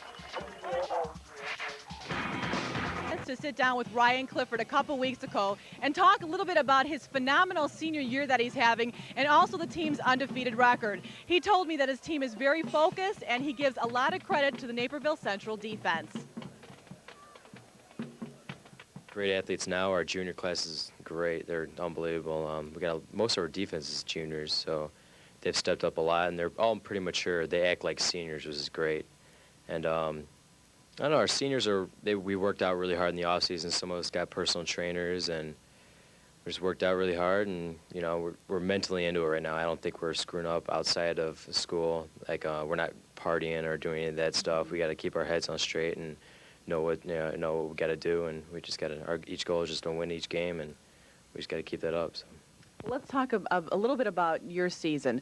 Right now you have 32 touchdowns. You have over 1,400 rushing yards. To your credit, is this something that you told yourself you have a goal that by the end of the season you would like to accumulate so many touchdowns or so many yards? I would have never dreamed that the season would be like this so far, but my dad, I talked to him a lot before the season, and he said, if you want to get college just looking at you, you're going to have a great year. I mean, I don't have all the size. I don't have everything that it takes to be, that great, predominantly like great running back, college running back. So I got to work harder in the weight room and I just had to work hard in practice, and that's pretty much what it takes for me. I worked out pretty hard in the off season, and I mean to dream that I'd have a chance to beat the state record in touchdowns, I would have never thought of it. It's been great, and I just got to keep it up and keep scoring those touchdowns for the team, because I think without me scoring those touchdowns, we're going to have a tough time winning. A lot of the offenses are surrounded around me and stuff, so I just got to keep on having, pretty good games, and I just got to keep on working for the team. It's the main goal. Well, what did you feel about when the press, as well as the school, was building up that you were coming close to breaking Jim Tumulty's 26 touchdowns, and actually you did that about, I think it was 2 games ago? Yeah, it was. How was that feeling, the intensity of knowing that that next touchdown, you were either going to tie or it was going to break the record? I thought going into the game, I thought I had a close chance. I scored 6 touchdowns that game, so I wasn't sure if I was just going to blow it out, but I thought that could be the game that I could break it. But it was kind of weird because before I broke the school record, a lot of the papers were talking about beating the state record, so kind of overlooked the school record. But I mean, I don't think you should, because this school's produced so many great running backs: Jim Tumulty, Scott Tumulty, DJ Johnson, just so many great guys, and to own that record it's pretty cool. So I don't know, it was a lot of fun. I mean, coming off the field, and the announcer, you know, saying my name, Ryan Clifford beat the school record. It was a great feeling. Everyone looking at you and cheering for you, and so that's why it'd be a lot of fun to beat the state record and see how the crowd reacts and see how my team reacts. It'd be a lot of fun. So hopefully I can just keep on scoring some touchdowns. Well, you have so many people here, staff as well as students, that say you're just such a wonderful person, and that this couldn't happen to a better person when it comes to the career that you're having right now in high school and then what you intend to do in college. Does that really feel good, in a sense, to know that you have that much support? I think that's the thing that I'm most proud of this year, is the fact that everyone is looking at me as just a great person, and, you know, just a great person to talk to and hang out with. I mean, it means a lot more to me that people respect me as a person more than they respect me as a football player, because anyone could go out there and, you know, be a great athlete, be a good football player, but I think it's harder to be a good football player and also being a good person with it, you know, being humble and, you know, talking about your teammates and just talking positively about everything. And so I'm really, really excited about people respecting me as a person. It's really meant a lot to me, and it's great. I like it a lot. So. Since that interview, Ryan Clifford has he has 38 touchdowns, and he's accumulated over 1,800 rushing yards, and he's done that. He's actually added more yardage in today's game against Wheaton, Warrenville South. He's definitely an exceptional player, and we wish him the best of luck with his college decision. Stadium, we are at halftime with the Redhawks on top 13-0. Interesting interview with Lisa and Ryan Clifford. Ryan with the lone touchdown in the first half, a couple of field goals, and Central leads at 13-0 at the break. And Nate, what does Coach Thorne tell his squad at halftime? Well, he's got to tell them to hold their heads up. They really did not play that bad of a first half. They're only down 13-0. Like we said at half, they could be down as much as 21-0, maybe even more. They just were unable to capitalize when they had the ball in scoring position. They had a couple of bad breaks. That pickoff was a tough play. They also had the fake punt where Nick Duffy was stopped no more than 2 inches short of the first down, so things just haven't gone their way. Defensively, they've played pretty well. They've got to figure out a way to get better pressure on Owen Daniels, and they've got to keep Clifford from getting to the outside, because when he does that, all bets are off. He's liable to break it. Winner of this ball game, as we mentioned earlier, will take on the winner of the Larkin-Jacobs game. Jerome Collins. That'll be an interesting battle up there. Larkin, a high-powered offense. Jacobs from Algonquin, always a tough team. They've only lost 1 time this year. But I got to believe whoever gets out of this game here today, and right now it looks like that'll be the Redhawks, has a great chance of playing in beautiful Champaign-Urbana. What a fun place to play that would be. Jerome Collins is back for the Tigers, and we are underway here in the second half. Collins from his own 8. Straight up the middle, he's got a wedge across the 30 to the 33-yard line. A nice return, 25-yard return for Jerome Collins. And just a reminder that this afternoon's game between the Redhawks and the Tigers being brought to you by the fine folks at Giordano's, I should say, the famous stuffed pizza. And if you're in the Glen Ellen, Wheaton area, you got the Roosevelt Road location, my favorite spot to patronize. And if you're in Naperville, where can you head, Mark? Well, over at Royal St. George Drive, 796, there you see it, 717-6446. That's 717-6446. Nate, I'll bring you over there after the ball game this afternoon. Sounds like a plan. Looking forward to it. All right, here we go. Tigers 1st and 10 from their own 33 as we open up third quarter action.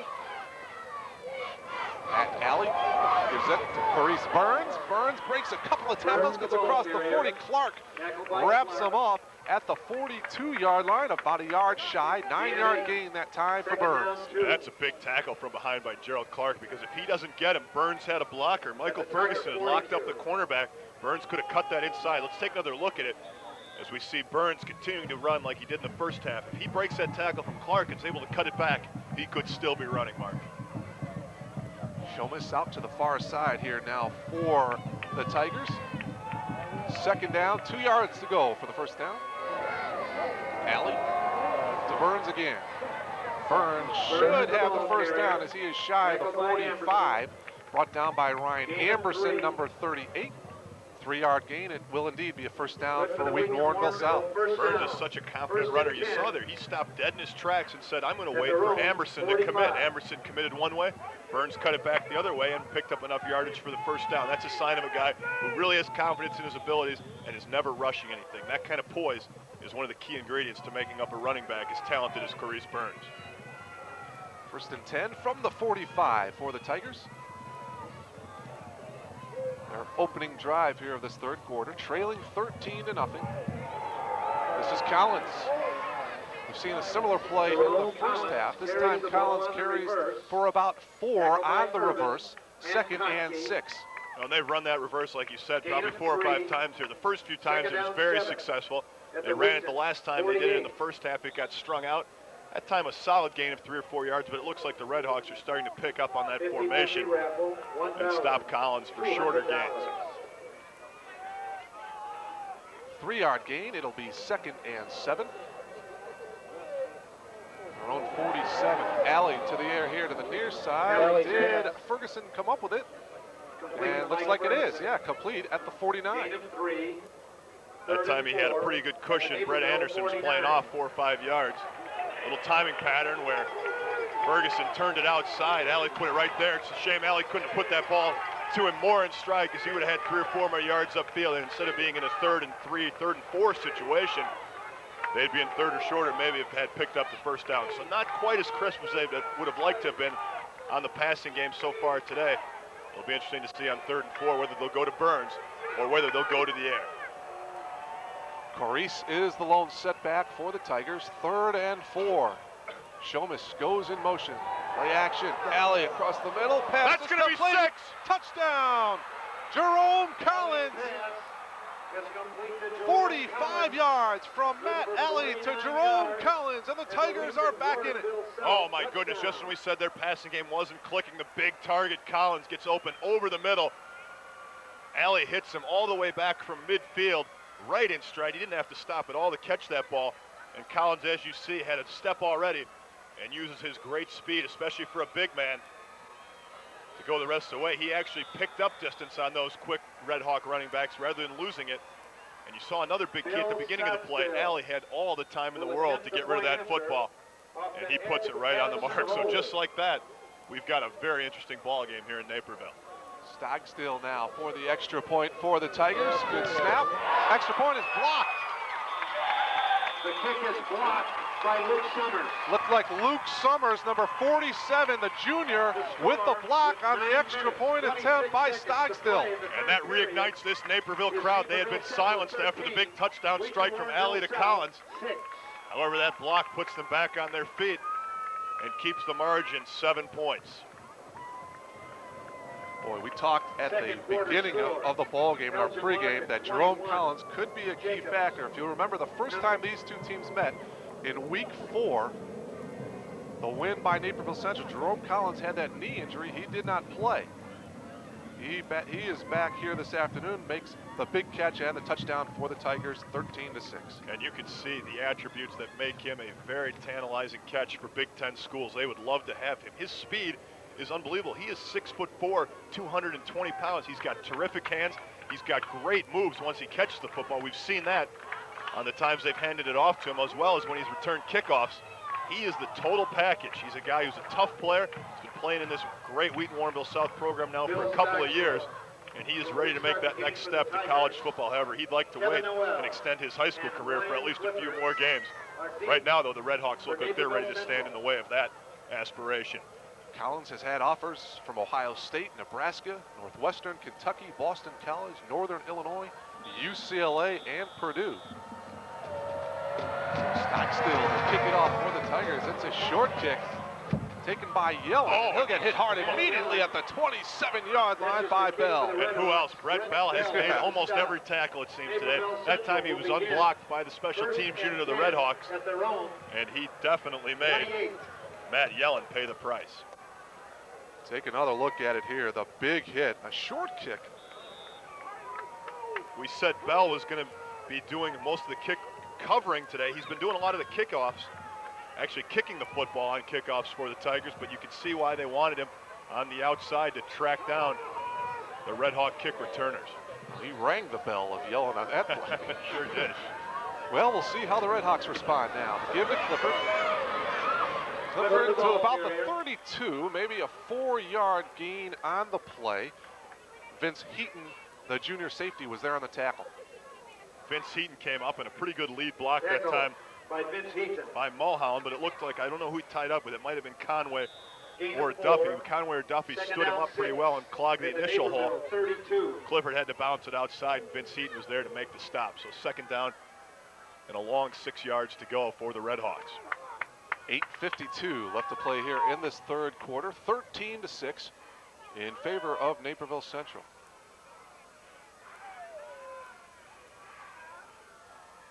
Daniels, the pitch to Clifford. Clifford will cut up across the 40, still going to the 45, across midfield, trying to cut back, but he'll get gang tackled at the 45. Another first down, but hold it. That one's coming back. Ryan Conway got held. It looked like he was in pretty good position to make the tackle. As he turned back to try to do it, he was tied up by one of the Red Hawk linemen and the official right on the play. That's a good call. Hurts the Red Hawks, but you like to see the officials making the right calls in these crucial situations. So a big gain by Clifford negated. And we'll have second down all over again. Second holding call against the Redhawks this afternoon. Well, you look at these two teams' records, Nate. In the second round of the playoffs, Naperville Central is 8-3. Wheaton Warrenville South in the second round, 9-1. So they turn it up come playoff time. You got to be kidding me. Those records are unbelievable. You run into these teams in the second round, you might as well throw in the towel. The only problem occurs is when two strong teams meet each other like we've got here tonight, or this afternoon, I should say. Something has got to give, and we'll see what it's going to be. It looked like Wheaton Warrenville South was going to roll over after a rough first half with some tough breaks, but they came out with a quick score, and now they've got the Redhawks in a second and long situation. 2nd and 14 to be exact after the holding call from their own 25. Daniels again with plenty of time, letting it go to Noel, and it is complete at the 43, wrapped up at the 47, first down. And you said it, Mark. Daniels had plenty of time, and these Wheaton Warrenville South backs are they're continually forced to give up a few steps because they don't want to get beat deep by the Redhawks. But with so much time, and his receivers being given a couple of steps, Owen Daniels able to put that ball right on the money to Noel. That's a pass pattern they've run a couple of times today. They haven't had a lot of success completing it until now. That's a big first down after Clifford's big gain had previously been negated by the holding call. Redhawks 1st and 10 from their own 47. I formation, this is Ryan Clifford. Clifford may have another first down all the way to the 40-yard line, and here come the Redhawks.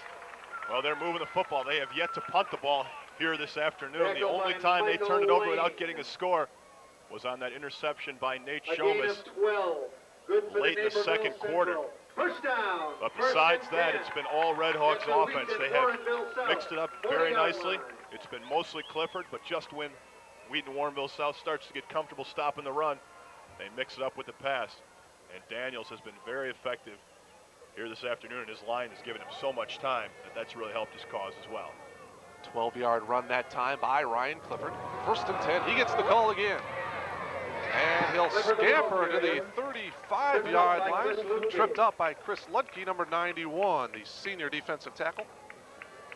And Ludke just had enough as you get a look there at Addison Trail head coach Paul Parpin checking things out on the sideline. His team fell to Rock Island in a battle, 17-13.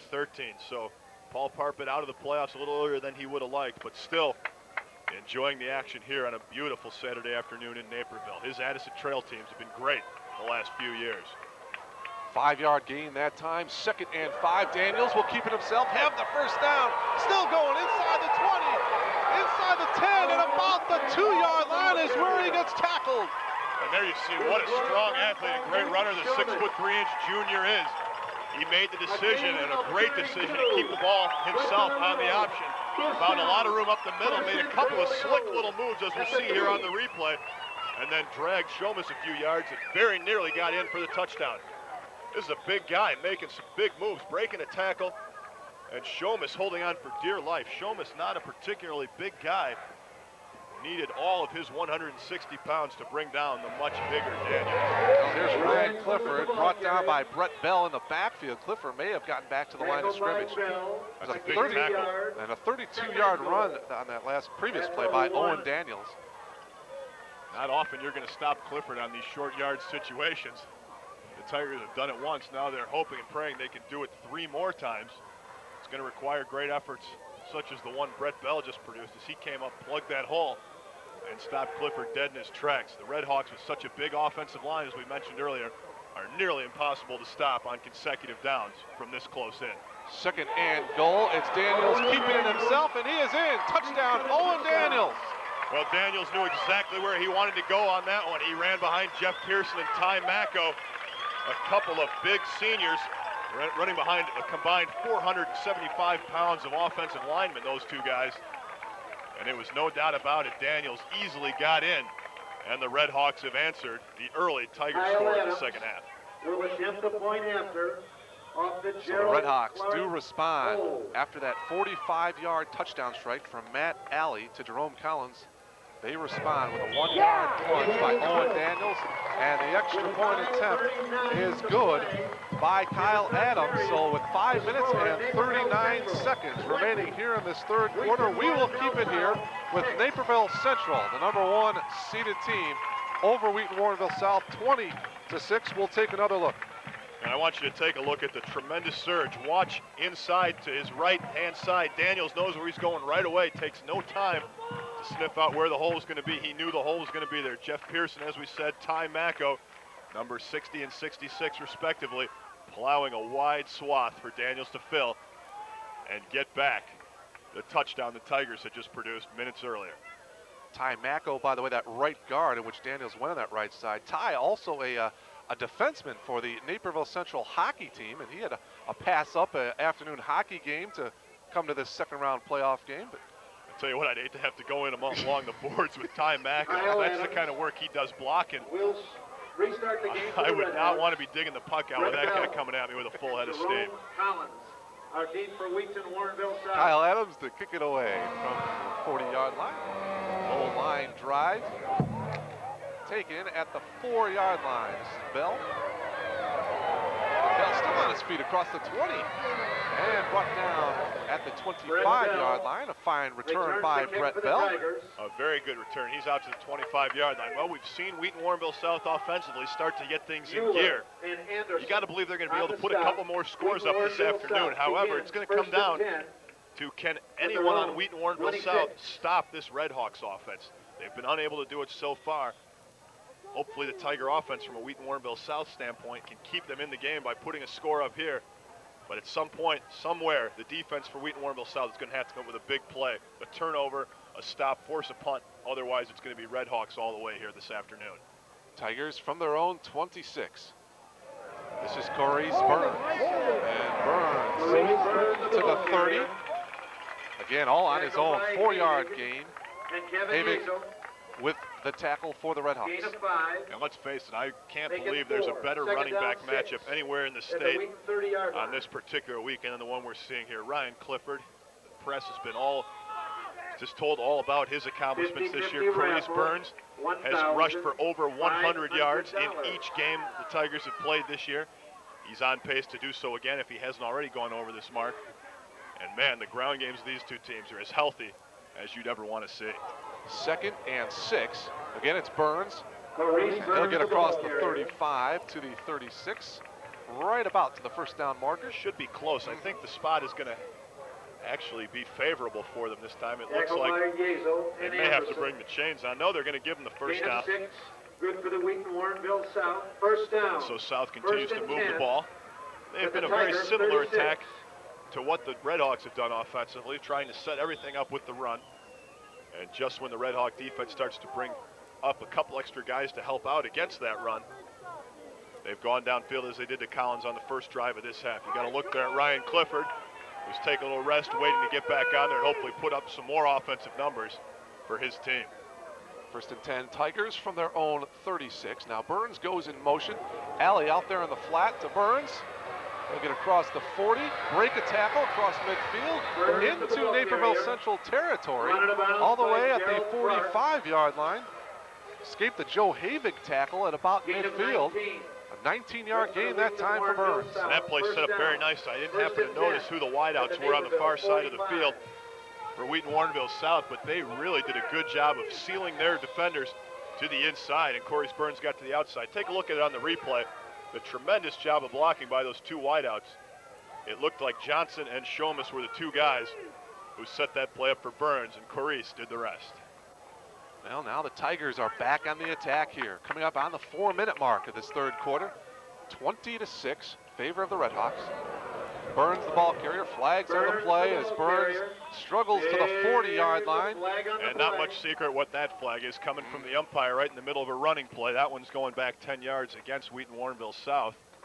The penalty holding. We'll wait for the indication. The initial signal is indeed that, 10 yards. So we've seen a couple of instances here where the Tigers have killed themselves by taking penalties at very inopportune times. This is one of those times.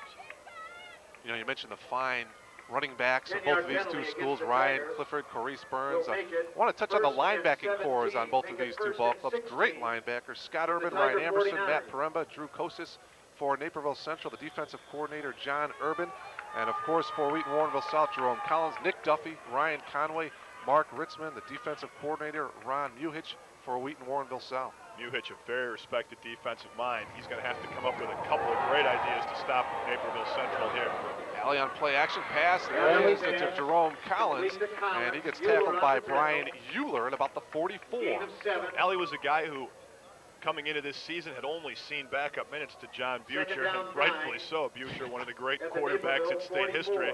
But Alley's done a real good job running this team. He's not a big guy, maybe doesn't possess the same natural attributes that a John Butcher did. But as the season's progressed, we saw him in game one, and now we see him later on in the year. You've seen him develop confidence. He's throwing the ball much stronger, and that time finds Jerome Collins for a nice 8 or 9 yard gain. He's going to have to continue throwing the ball effectively to bring his team back in this one. 2nd and 9 from the shotgun. Pass complete to Shomas. Shomas has a first down, looking for the end zone. One man to beat, and he gets tackled at the 3-yard line. Brett Anderson with the touchdown-saving tackle. And that's a play Wheaton Warrenville South has loved to run for many years. They line 3 guys up on the far side. They slip the slot and the inside wide out to the outside to create interference. And Shomas from the outside comes underneath, as you see there, a big wall blocking. It looks like Wheaton Warrenville South might have gotten away with one. Number 65 was downfield very early for them. That was Steve Cha. He may have gotten away with a violation getting downfield before that pass was thrown. 42 yards for Wheaton Warrenville South, all the way down to the 3-yard line. Sorry, that was Jake Erdmanis, 65 downfield for the Tigers. The give to Corrice Burns. Burns to about the 1. He's definitely at about the 1. Looks very like they're going to spot it just shy of the goal line. And just like we said, the Redhawks are tough to stop behind their great defensive line with their great running backs. The Tigers are equally as difficult. They may not be as overpowering of an offensive line, but they are every bit as technically correct. In fact, they may be the most technical and best executing offensive line in the state. Coming up on the 2-minute mark of this third quarter. 2nd and goal. To Burns as he dives over for the touchdown. And how fitting on a day when Walter Payton is being honored in Chicago. You see something out of his playbook, the dive over the top for the touchdown. And right now, Mark, it looks like we are in for an offensive slugfest. Both these teams throwing their best blows back and forth at one another. And Wheaton Warrenville South looks like a revitalized team coming out of halftime.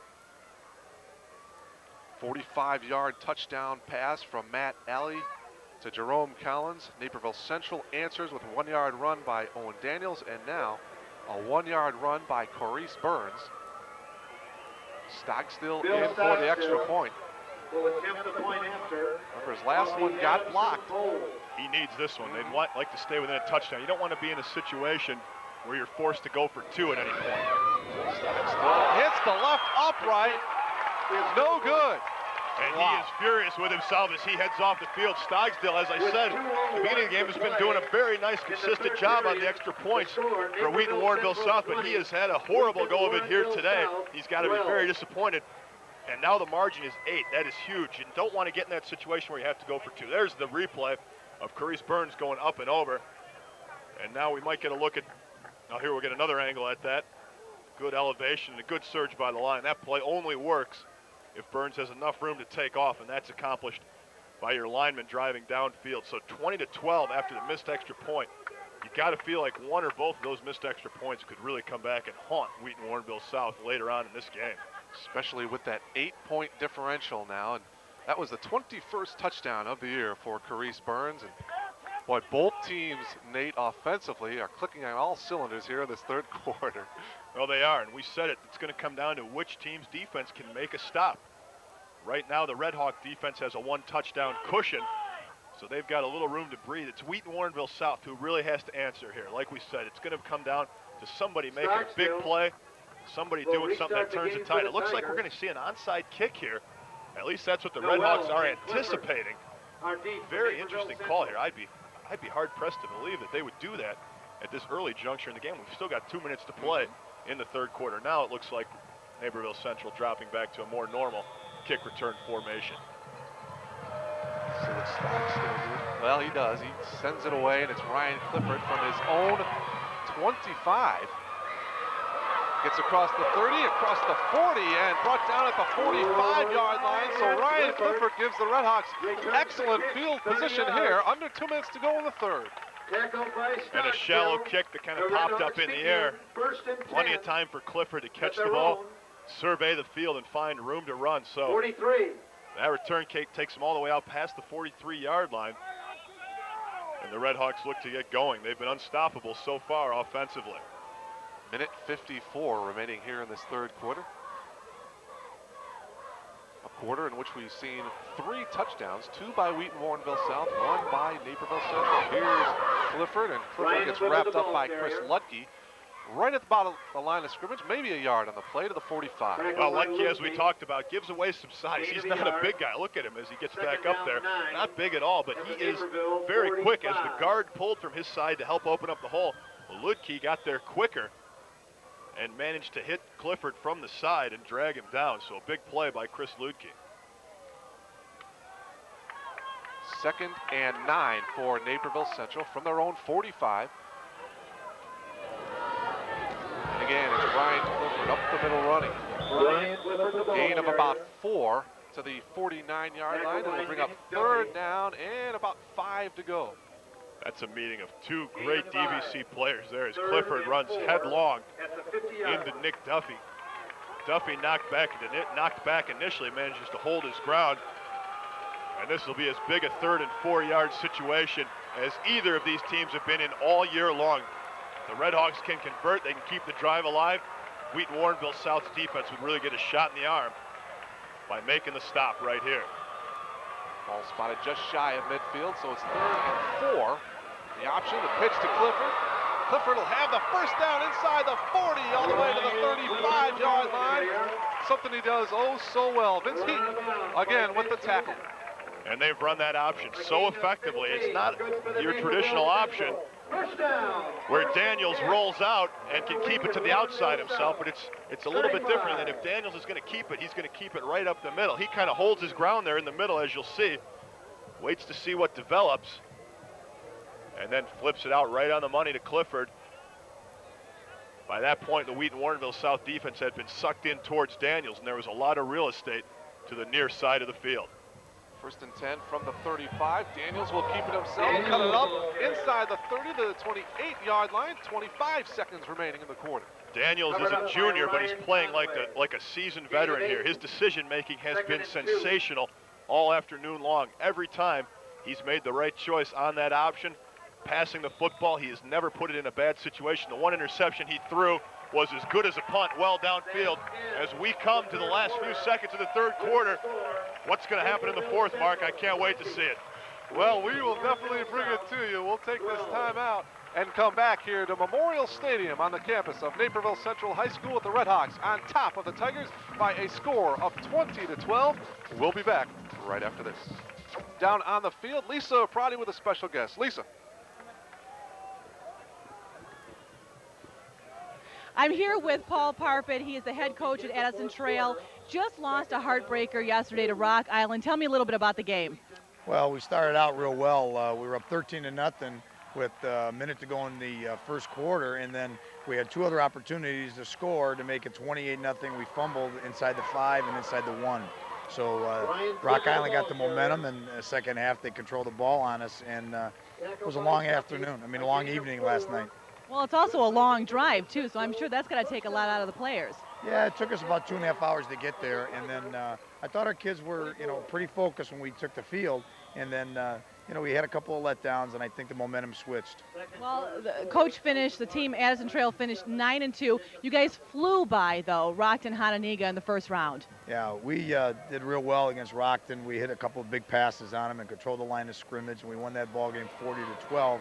And I'm here supporting, high school football because Joe Bungie and John Thorne are good friends of mine, but I'd rather be out scouting today. I know. I'm sorry, Coach, but once again, he had a fantastic season, 9 wins and 2 losses. Thank you so much. Okay, thank you. Congratulations. Thanks a lot. I'll send it back upstairs.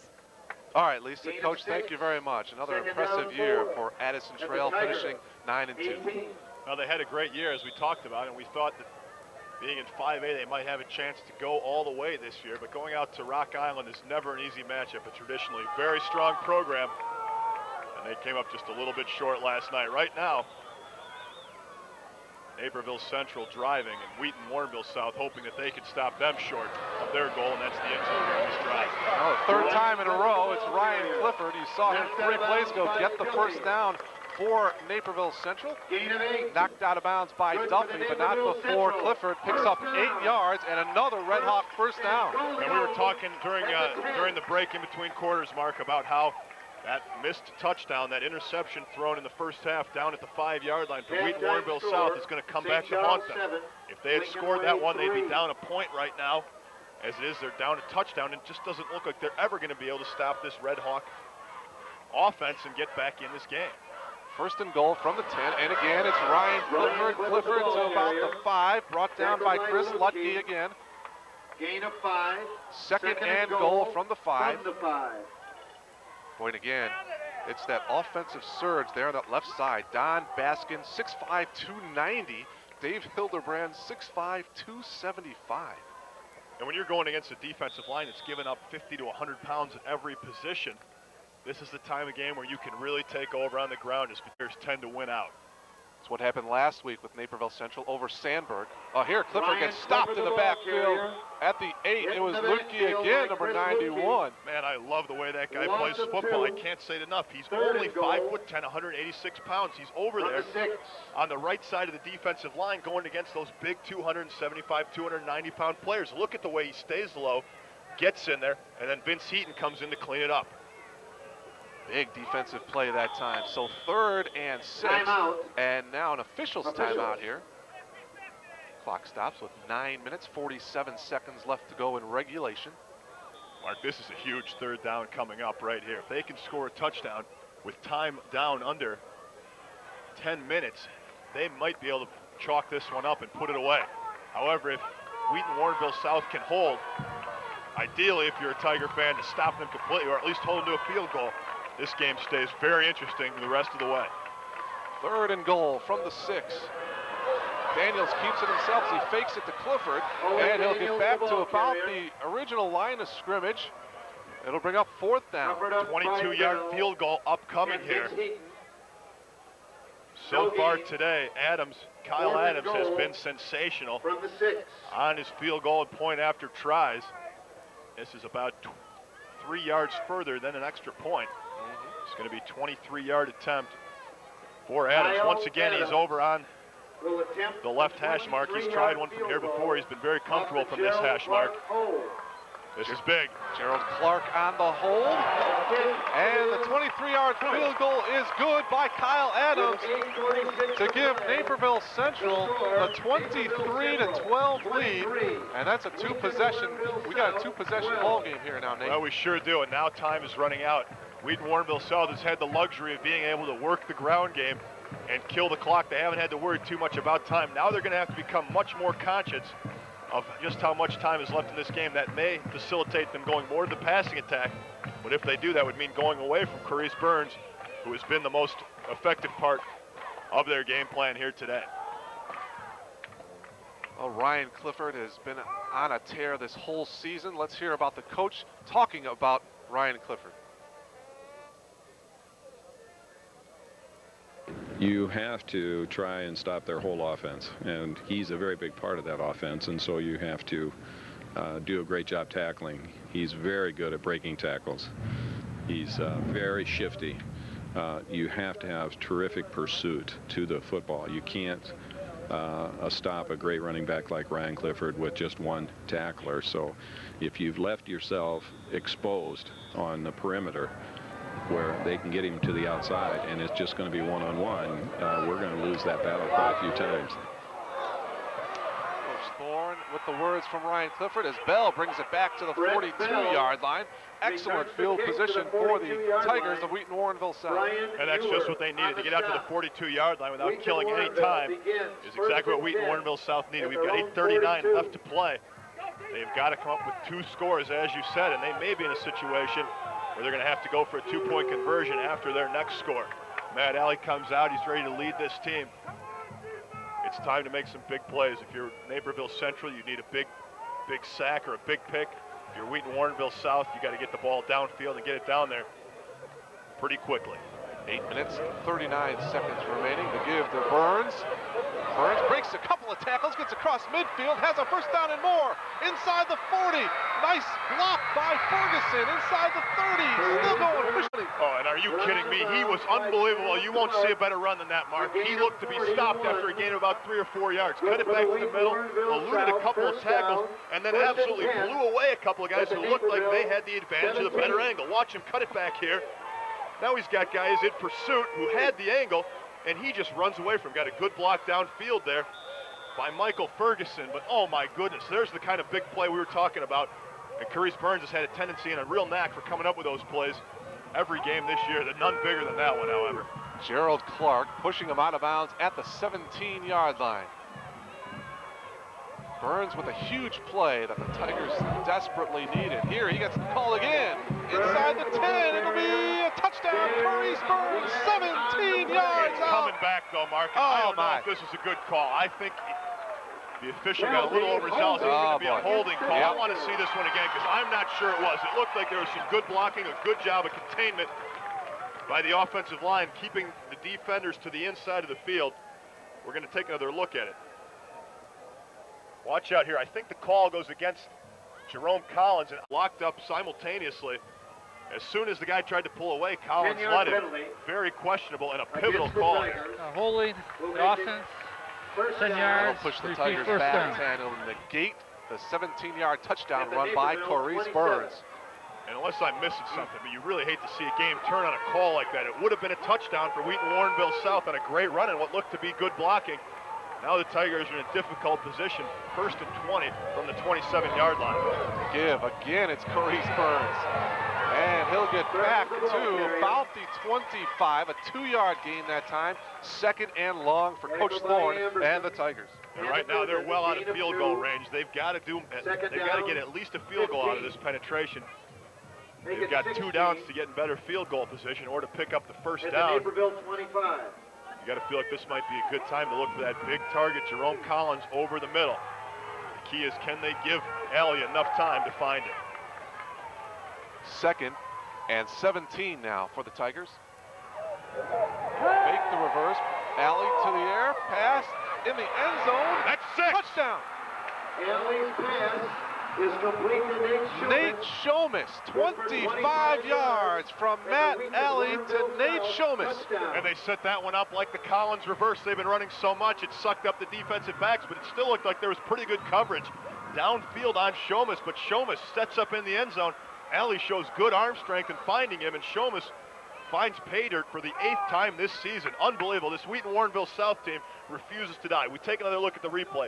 They set up the reverse to Collins, freezes the D line, and then a strike fired right into Schomas, who does well to catch it, as the coverage from Joe Havig was very good. Absolutely. Couldn't ask for better coverage by Havig. Just a great athletic play by Schomas to bring it down. And so now with the score 23 to 18, the Tigers will go for the 2-point conversion. Central is going to call a timeout. And it's a no-lose situation to go for 2 here. If you kick the extra point, you're down 4. If you go for 2 and miss, you're down 5. You're still going to be down 1 touchdown.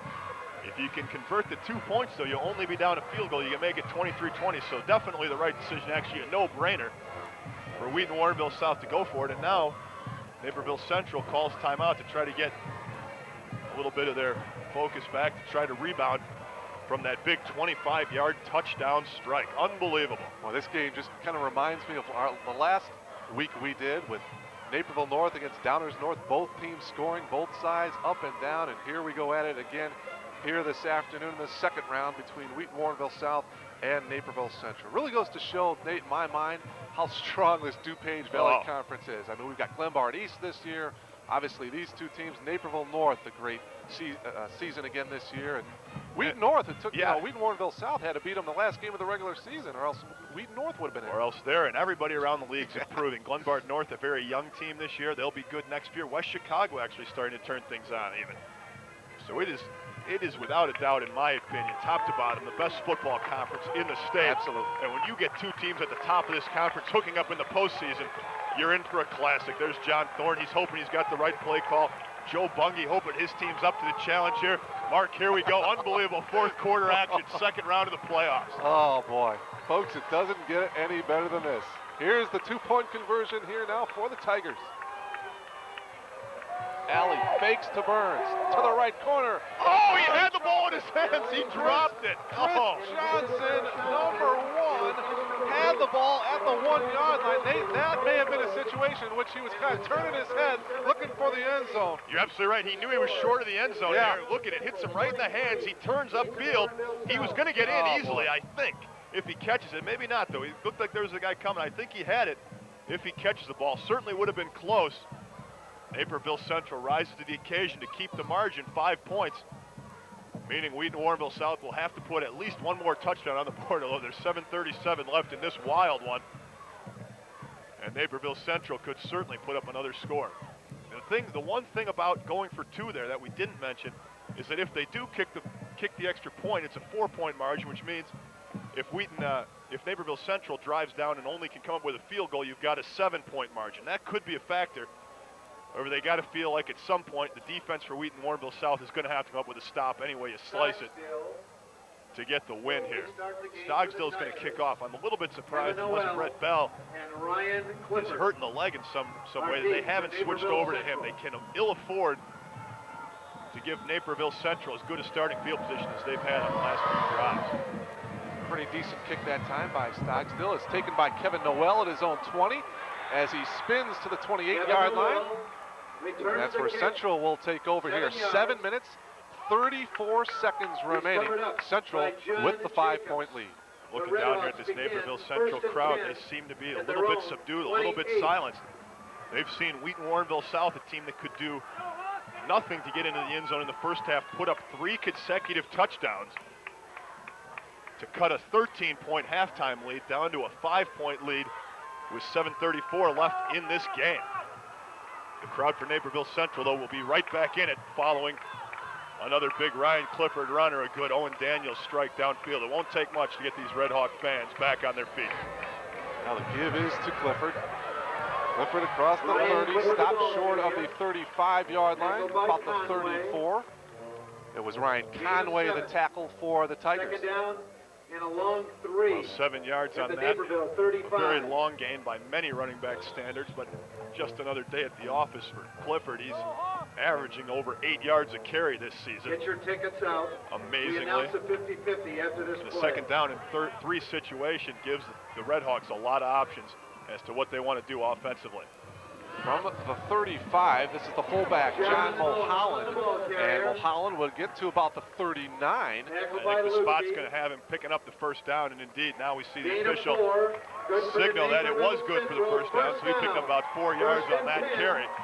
And that's exactly what the Redhawks want to do. They would love to march this ball down, score, but also take up the most of, if not the entire remainder of the 6 minutes and 51 seconds left in the game.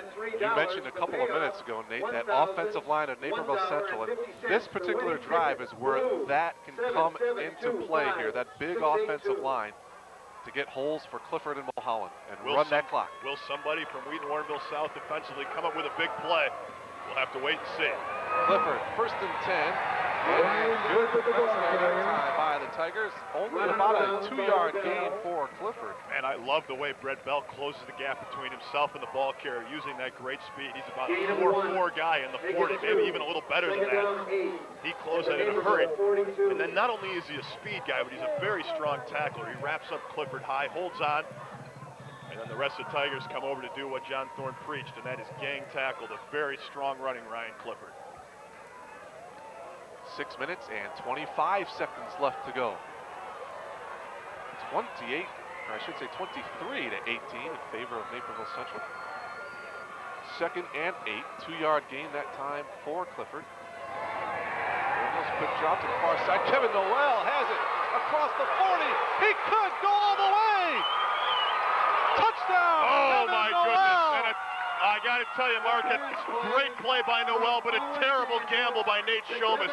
He's in a situation where he's on an island against the speedster Noel. Instead of going to wrap him up after the pass, he went for the pick and got burned on it as Noel caught the pass. Shomas couldn't get a piece of it, and then there was no help behind him. And oh my goodness, Nate Shomas, who's had a terrific game on both sides of the football, may have made a game-breaking mistake there defensively. But credit Daniels with getting the pass there, and then Noel letting his natural speed take over and trotting in from the 50 all the way down for the touchdown. 58 yards from Owen Daniels to Kevin Noel, and the extra point is no good. Pulled to the left by Adams. So with 6 minutes and 17 seconds left to go, here's another look. There's the gamble by Shomas. And then Wheaton just didn't have the speed to cut him off. He tried to tackle him from behind. You see other Tigers desperately pursuing. Matt Fennick trying to make the play. We'll get another angle on it here. Daniels with plenty of time. Shomas diving in, can't make the catch. And look at that great speed from Noel. We talked about Brett Bell's speed. Kevin Noel certainly has speed that rivals that of Bell. 2 juniors connecting there. For more on this afternoon's game, let's go down on the field to Jerome Collins' dad is with Lisa Prati. Lisa, take it away. I'm here with Leon Collins. He is the father of Jerome Collins, a wide receiver for the Wheaton Warrenville South Tigers. Not the score that you were hoping for right now, 29-18. No. No, not at all. Not at all. Well, tell me a little bit about Jerome and some of the prospects that he has recruiting-wise for college. Some of the prospects that he has top 5 pick, which is Notre Dame, Ohio State, Michigan State, Stanford. And those are some of the schools that he's looking at and have been heavily recruiting him. And he's a great son. I love him dearly. Oh, that's wonderful. Well, he's got a lot of that. Those are great schools to be choosing from. Yes. And we've enjoyed the ride. We've had this experience for almost 8 years now, and with my oldest son and now with Jerome. And if it comes to an end here today, we don't have anything to hang our heads for. We enjoyed the ride, and Jerome has been a God-sent son. That's wonderful. Talk a little bit about the first time Wheaton, Warrenville South, and Naperville Central met up. I know Jerome had a knee injury. He was kept out of that game. What's your opinion on that? Well, he was injured in practice, and we had it checked out by the doctors, and the doctors didn't want him to play. But, you know, as a dad, you always want your son to play, but, you know, when you have a professional that's telling you that there's a possible injury, then we have to go with the professional's opinion. Right now the score is 29-18. I want to say congratulations. He's a wonderful son, and he's doing a great job, and we wish him the best in college. Thank you. Thank you. I'll send it back upstairs. All right, Lisa and Mr. Collins, thank you very much. There's Jerome. Great ball game he has had this afternoon. And boy, Mark, on that play, a big pickup by Carice Burns on the swing pass. They called clipping. I saw what they were talking about. If we have a replay, I don't know if we do, you'll see it. Very questionable. It looked like it was a good hit from the side. The helmet was in front, it looked like. 15-yard penalty. And a couple of penalties on blocking calls. Offense, 15 yards, repeat first down. I'd really like to see the officials be a little bit more sure. Watch here. You'll see in the corner of your screen, right there was what they called, and I don't think there was a whole lot of contact. Not a lot at all. But it'll be 1st and 21 here, halfway through this fourth quarter. Play action, Matt Alley. Across the middle, pass intended for Jerome Collins is incomplete. And it'll bring up 2nd and long. And he had him. Collins had found a seam, gotten underneath the deep defense. Right now, Naperville Central not wanting to give up the big play. If they give up a first down or they give up something for 10 or 15 yards, they'll be content to do that. They can ill afford something going the distance at this point. Touchdown Addison Trail. Another 5A team. Our congratulations to the Oswego Panthers, knocking off the #1 seed McHenry last night, 24-7. That's a big win. McHenry picked by many to go all the way in 5A. Their season ends abruptly. From the shotgun, Alley. Oh, Shomas just drops it at the 36. Intended for Shomas. Incomplete. Ken Kotke, the nose guard, was right in front of him. But that was one that Nate probably should have had. We'll take another look. 21 at the 36. They set up the screen. They tried to get Shomas. He went for big yardage on a similar pattern just a few minutes ago. That ball hits him in the hands. That's the second drop ball we've seen in just a few minutes. There's one drop by Johnson on the goal line going for 2 to cap off the last drive, and now Shomas can't hold on to that one. 3rd and very long, and this is a tough situation. With 5:51 left, they don't need to get it all back here. I got to believe they'll go for it on 4th down, but they need to get it into a manageable 10 yards or so to go on 4th down. 4 wideouts here for the Tigers. 3rd and long, Alley to the far side. Havig went up with it, so did Jerome Collins. It's incomplete, and it'll bring up 4th and 20. Throws his helmet to the ground in exasperation. Great defense, though, by Havig, because that ball would have been caught by Collins. Havig stood his ground. A freight train coming towards him. He was able to break up that pass. That's maybe a step or two shorter on the pass. Collins has a chance to make the catch. Pump fake you see by Alley. Looking up, and Havig right there. Otherwise, Collins makes that catch and maybe goes the distance. Collins stands 6'4", Havig 5'10". Brian Euler was also over there. He's only 5'10" as well. That is a tough situation. You've got to punt it here. You really can't go for it. Because odds are you're not going to pick up the first down. It's going to take something special for Wheaton Warrenville South to get back into this one. They trail by 11. Also punted from zone 25. Pretty decent punt. All the two, Clifford and Noel, kind of look at each other, and the Tigers will down it inside the 15 to the 14-yard line.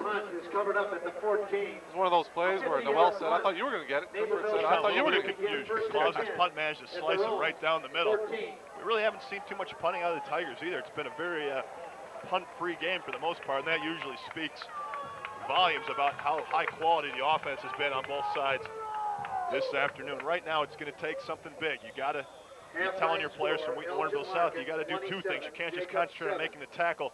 You've also got to try to strip that football out of there. Coach Bungie, on the other hand, is telling his players, hold on to that ball. We're going to make the conservative call, most likely, but we can ill afford to turn the ball over. Here's Ryan Clifford. He gets the carry, breaks a couple of tackles, close to the first down. About a 7-yard gain that time. It'll be 2nd and 3. And it's not going to take more than a few first downs by the Redhawks to put this one on ice. Trailing by 2 scores, actually needing 1 touchdown, a 2-point conversion, and a field goal to get back into this one. Wheaton Warrenville South is going to need quite a bit of time to work with. You got to feel like if they do ever score, you'll see an onside kick. But if Naperville Central can kill a couple more minutes, they can feel very good about their chances to wrap this thing up. 2nd and 3, under 5 minutes to go. Clifford breaks a couple of tackles, has a first down across the 30 to the 32-yard line. Clifford running as strong as he did to start this football game. His line continuing to open up big holes for him. A gain of 9. In a situation like this where ball control is your top priority, having one of the best running backs in the state, Ryan Clifford, certainly doesn't hurt your cause. 9-yard gain that time to the 31. They'll move the chains. Clock continues to run. 4:40 to go. And the winner of this game will take on the winner of the Larkin-Jacobs game. We do have a halftime score to report. Larkin 27, Jacobs 7 at the half. Again, it's Clifford. Clifford the ball carrier. To about the 34, maybe a 1-2 yard gain that time. It's about the time you throw out the playbook and just continue to say, handing it off to Clifford up the middle. We said last year when we were doing this game that we felt in many ways like this was the state title game. The team that would go on to win this one last year would go on to win the state, and indeed Wheaton Warrenville South did that. You have to believe that this year exactly the same thing is true, except this time it's going to be Naperville Central, it looks like, who gets the win, and I got to believe is going to be your eventual state 6A champion. 2nd down and 7 for Central. Hard to disagree with you there, Nate. Again, it's Clifford. Met right at the line of scrimmage that time. No gain there. It'll be 3rd and 7. Almost like to see them start to try to use some timeouts. I think now we may see one. As the clock does stop. Wheaton Warrenville South will use a timeout. They've got to. They've got to allow themselves some time when they get the football back. They're going to have to get a quick score and then get the onside kick. Using your timeouts on defense is what you're going to have to do, because when you're on offense, you at least have some control over whether the clock runs. On defense, your only means of stopping it is to call the timeout. Some other quarterfinal matchups in the Class 6A. Glenbard East will be taking on Downers Grove North next week for the quarterfinals. The Rams got by Fremd 12-7 last night. Trojans of Downers Grove North beating Warren 21-11. I believe that ball game will be at Glenbard East. The other matchup, Schaumburg against York.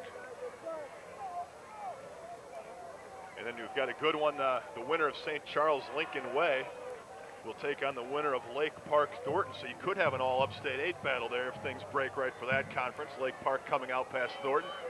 St. Charles will definitely have their hands full against Lincoln Way, a team that smelled success 2 years ago in the IHSA state tournament. Speaking of success, a very successful day for our camera people up top, capturing all the best shots for you viewers at home. 3rd down and 7. Ryan Clifford gets hit hard at about the 38. Stays in bounds. Tackle by Duffy. And now Wheaton Warrenville South will call a timeout here. 3 minutes and 25 seconds left to go. Gain of 3. On the clock, you mentioned the fine crew, our director Ken Masters, Bob Picorni, Syed Wasiuddin, Jill Robertson, Jennifer Holt, Lee Gear, John Lagerholm, Mike Medzinski, Ben Mount, Lisa Friday, Nate Frank. I'm Mark Kruger. Delighted to bring you this afternoon's ball game here on AT&T Cable Services. Well, if you were sitting in Wheaton Warrenville South stands right now, you've seen some great comebacks over the years. If you've followed this team, this would have to be one of the better ones. They're going to need to pull out all the stops here. You'd probably feel a little bit more comfortable if you had the likes of, not to take anything away from this year's players, but if you had the likes of John Butcher and John Schweigart and Eric McGoey, maybe a little bit more of an explosive team downfield. This Wheaton Warrenville South offense, as good as it's been all year, is definitely not the quick strike offense, so to speak, although they've done so a couple of times here today. They're more of a grounded out behind Carice Burns and then look to pass. They're going to have to change that philosophy here, as they need to come up with 2 scores very quickly. Certainly a big return here by the likes of Shomas and Collins would help that. You got to believe they may send a few people after this punt. Gerald Clark from his own 25. One of the captains on this Redhawk football team gets it away. Collins from his own 33 hit right on, back at the 31-yard line. That's Mulholland. He's done a good job blocking for Clifford this afternoon, and now makes a big special teams tackle. Jerome Collins actually did well to catch that ball. It was kind of hit him in an awkward spot where you're not sure whether to keep the hands upwards or turn him down kind of right at the waist. Did Did a good job of catching it. Well, game of the week, the third round of the playoffs, Friday or Saturday, November 12th or the 13th.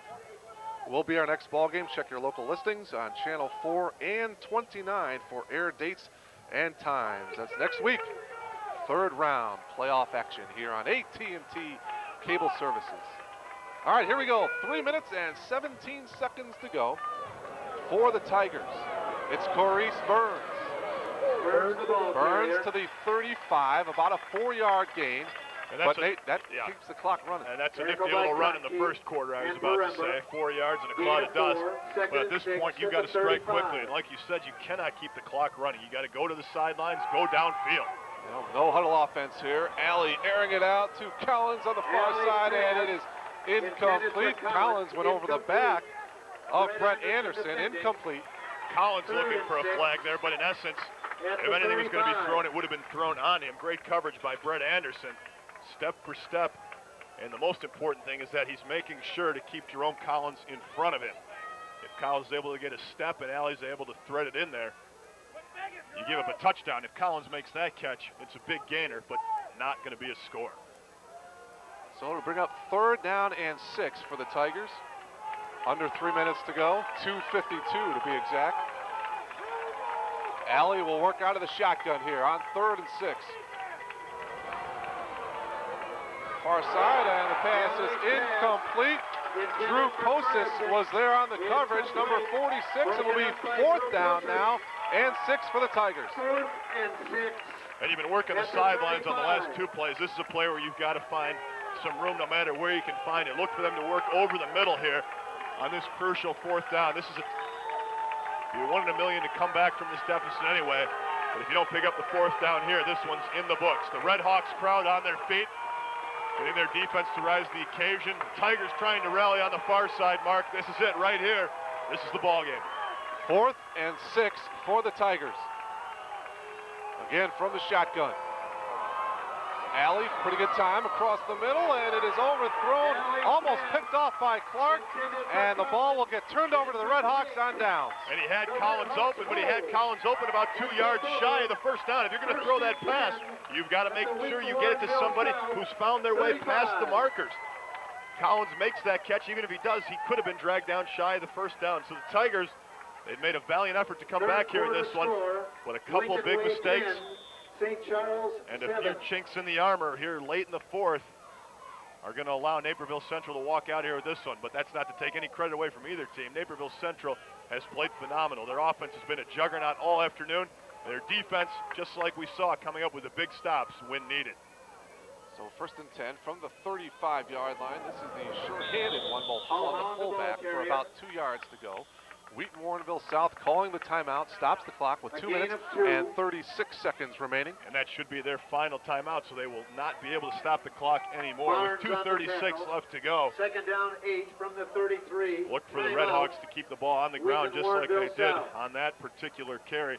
Mulholland wrapping it up with 2 hands, holding on for dear life, and just plowing into the middle of that offensive line. Update in another Class 6A second-round matchup. Lincoln Way in the 3rd quarter, up by 3 over St. Charles, 10-7. That's a sweet battle. It's been a tough year for St. Charles. Coach Buck Drock, losing his wife Rose midway through the season, and really one of the sadder tragedies in IHSA football in quite some time. His team battled injuries, battled through it all, managed to carve out a playoff niche in the gritty and often very tough Upstate 8 conference, made it into the 2nd round, and now they've drawn a real tough team. We talked about how good Lincoln Way is. It's a huge school. Not to say that St. Charles is small potatoes by any means. 2nd down, but if they can go and get that win against Lincoln Way, they feel very good about that. They've already got to feel very good about how they've battled through adversity this season. 2nd down and 8 yards to go here now for the Redhawks after the Tiger timeout. Daniels, and again, it's Mulholland. Mulholland to about the 30, maybe just a little bit shy of the 30-yard line. 3-yard gain. Gain of 3. Clock running still. There's no 2-minute warning in high school football, of course, so we'll continue to run. Only way it's going to stop is on a 1st down or a sack. It'll stop momentarily, or an incomplete pass, and I'll be shocked if we see the Redhawks go to the air in this situation. Well, you mentioned last year, Wheaton Warrenville South had to beat Naperville Central twice in their quest for the state championship. They did it. And now Naperville Central looking to return the favor and win its first state championship. Clifford has the first down and more, looking for the end zone. Touchdown, Ryan Clifford, 30 yards out, but hold everything. A flag right back at the line of scrimmage. That one's coming back. That's holding. We've seen more than our share of big plays thwarted by holding calls. A couple of by the Wheaton Warrenville South blockers. Kept them out of it. 17-yard touchdown run by Carice Burns was called back, and now the 30-yard run by Clifford called back. I didn't see holding there necessarily, but there was a lot of commotion in the middle of the field. We get another look at it. We'll try to see what happens. And a penalty is the one thing we didn't mention that could stop the clock. It does, but with 1:50 left. Offense, 10 yards, 3rd down. That penalty is going to be more or less academic. It's going to hurt Clifford's pursuit of the state touchdown record, but nothing more than that. It certainly should not hurt his team's chances of taking home the victory on this beautiful Saturday afternoon. It's been a great afternoon for football. We've seen a couple of teams really go to battle, really put in a hard day's effort, and everybody's got to walk out of here feeling very good about the state of IHSA football. 3rd down and 13 after the holding penalty. Again, it's Clifford. And again, he breaks a couple of tackles, has a first down for Naperville Central. And he may get that touchdown. Yeah. Still, he may be able to put up that score that was called back just seconds ago on the holding call. Minute and 41 seconds remaining as we take another look at Mr. Clifford. This was the same call as before, but this time things open up to the near side of the field. It was all Jeff Clausen could do to wrap him up and get him out of bounds before he found a place he's very familiar with, that being the end zone. Minute and 41 to go. First and goal from the 10 for Naperville Central. It's Clifford. Clifford will get to about the 5. Stop shy, maybe about the 6. Duffy was in on the tackle. Stood up by Lawrence. And I got to tell you, it's great that they're handing the ball off to the sure-handed Clifford, but as he is by far the most valuable commodity on your offensive side of the football, I'd be half tempted to pull him out of here. You'd hate to see him get a little dinged up here when this game is clearly in the books. I'd be very surprised if they didn't just take a knee here. A lot of it depends on just how dedicated they are to getting him that touchdown record this season. One more here would certainly help. But I got to believe the smart play is to take a knee in this situation. And it looks like that's what they're going to do. Mulholland right behind Owen Daniels. He does take the knee. Clock continues to run. 49 seconds to go. It'll be 3rd and goal. Ladies and gentlemen, the Redhawks are going to the quarterfinals. So Ryan Clifford already with 1 touchdown this afternoon to give him 38 on the year, 7 shy of the state record of 45. Or at Algonquin Jacobs. They'll play next weekend on the road at Elgin 20 seconds to go. or at Jacobs. Daniels will take the knee once again, and that'll do it. The final play. The final score, Naperville Central wins. They advance to the Class 6A quarterfinals by knocking off the Tigers of Wheaton Warrenville South 29-18. Nate and I will come back here to Memorial Stadium to recap this one right after this timeout.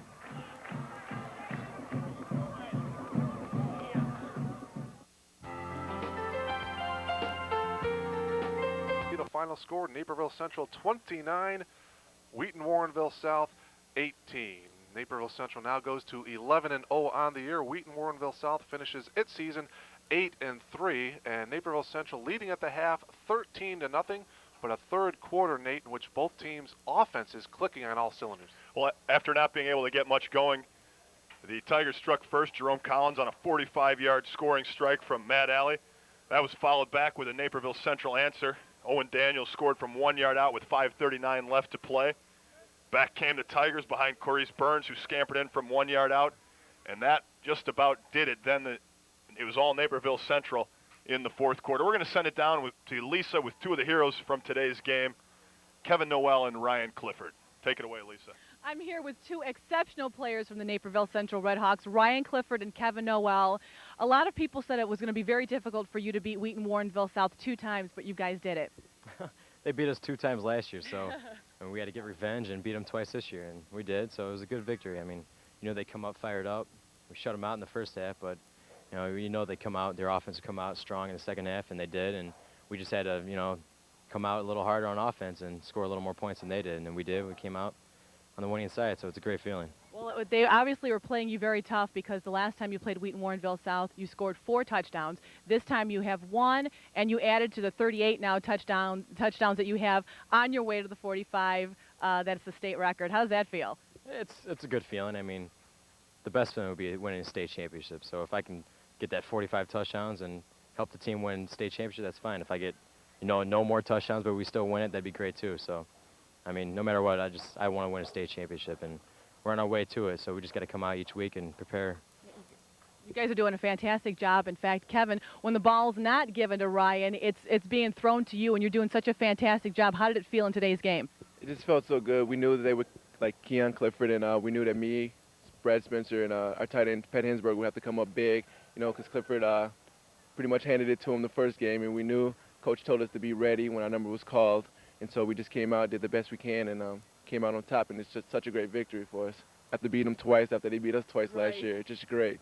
Well, Naperville Central has such a tough defense. In fact, Jerome Collins did not play in the last game in week number 4. He did play in this game, and they really thought that he was going to do some damage, but you really stopped him. The defense stopped him. I mean, stopping one player isn't the key. I mean, it doesn't matter if, one player's not going to make the difference. He is a good athlete and everything, and we had to focus on the whole team. I mean, we shouldn't just put all of our marbles on just Jerome Collins. I mean, yeah, he was going to make some plays, but, he made a big impact, but came out a little stronger, and we won a little more, I think. Well, you guys did a fantastic job. In fact, you had 2 interceptions by the defense, and when you're talking about the defense and how strong they are, it's pretty incredible to see how well you guys, the chemistry works together on your team.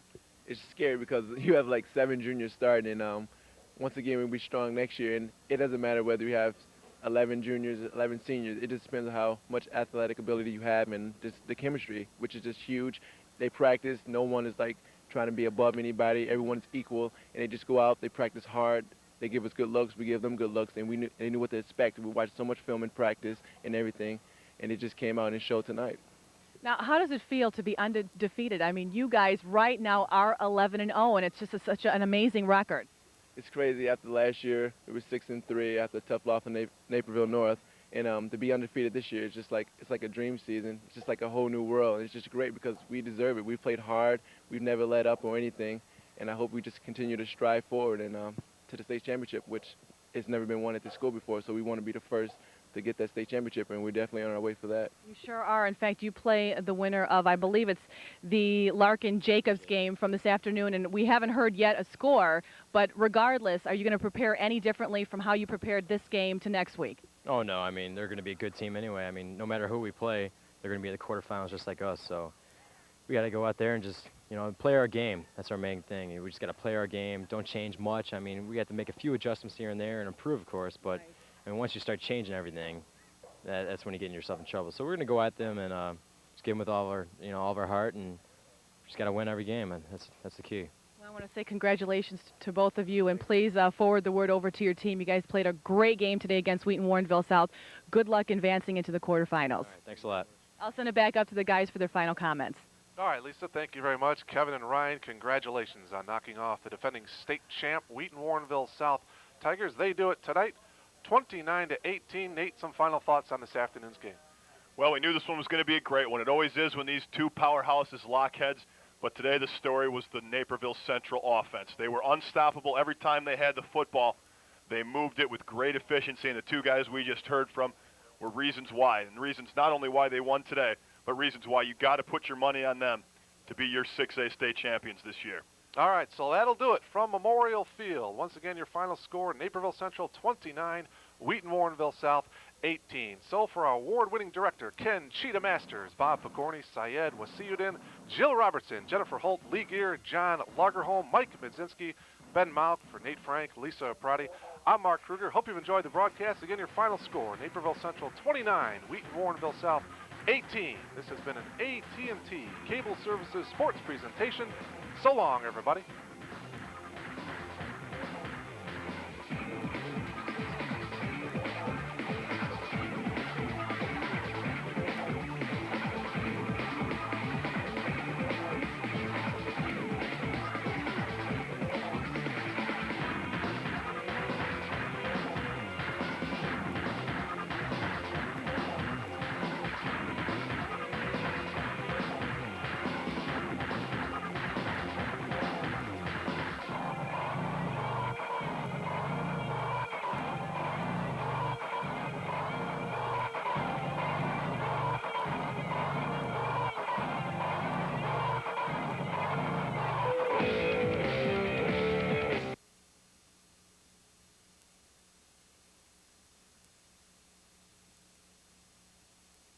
The game of the week is brought to you in part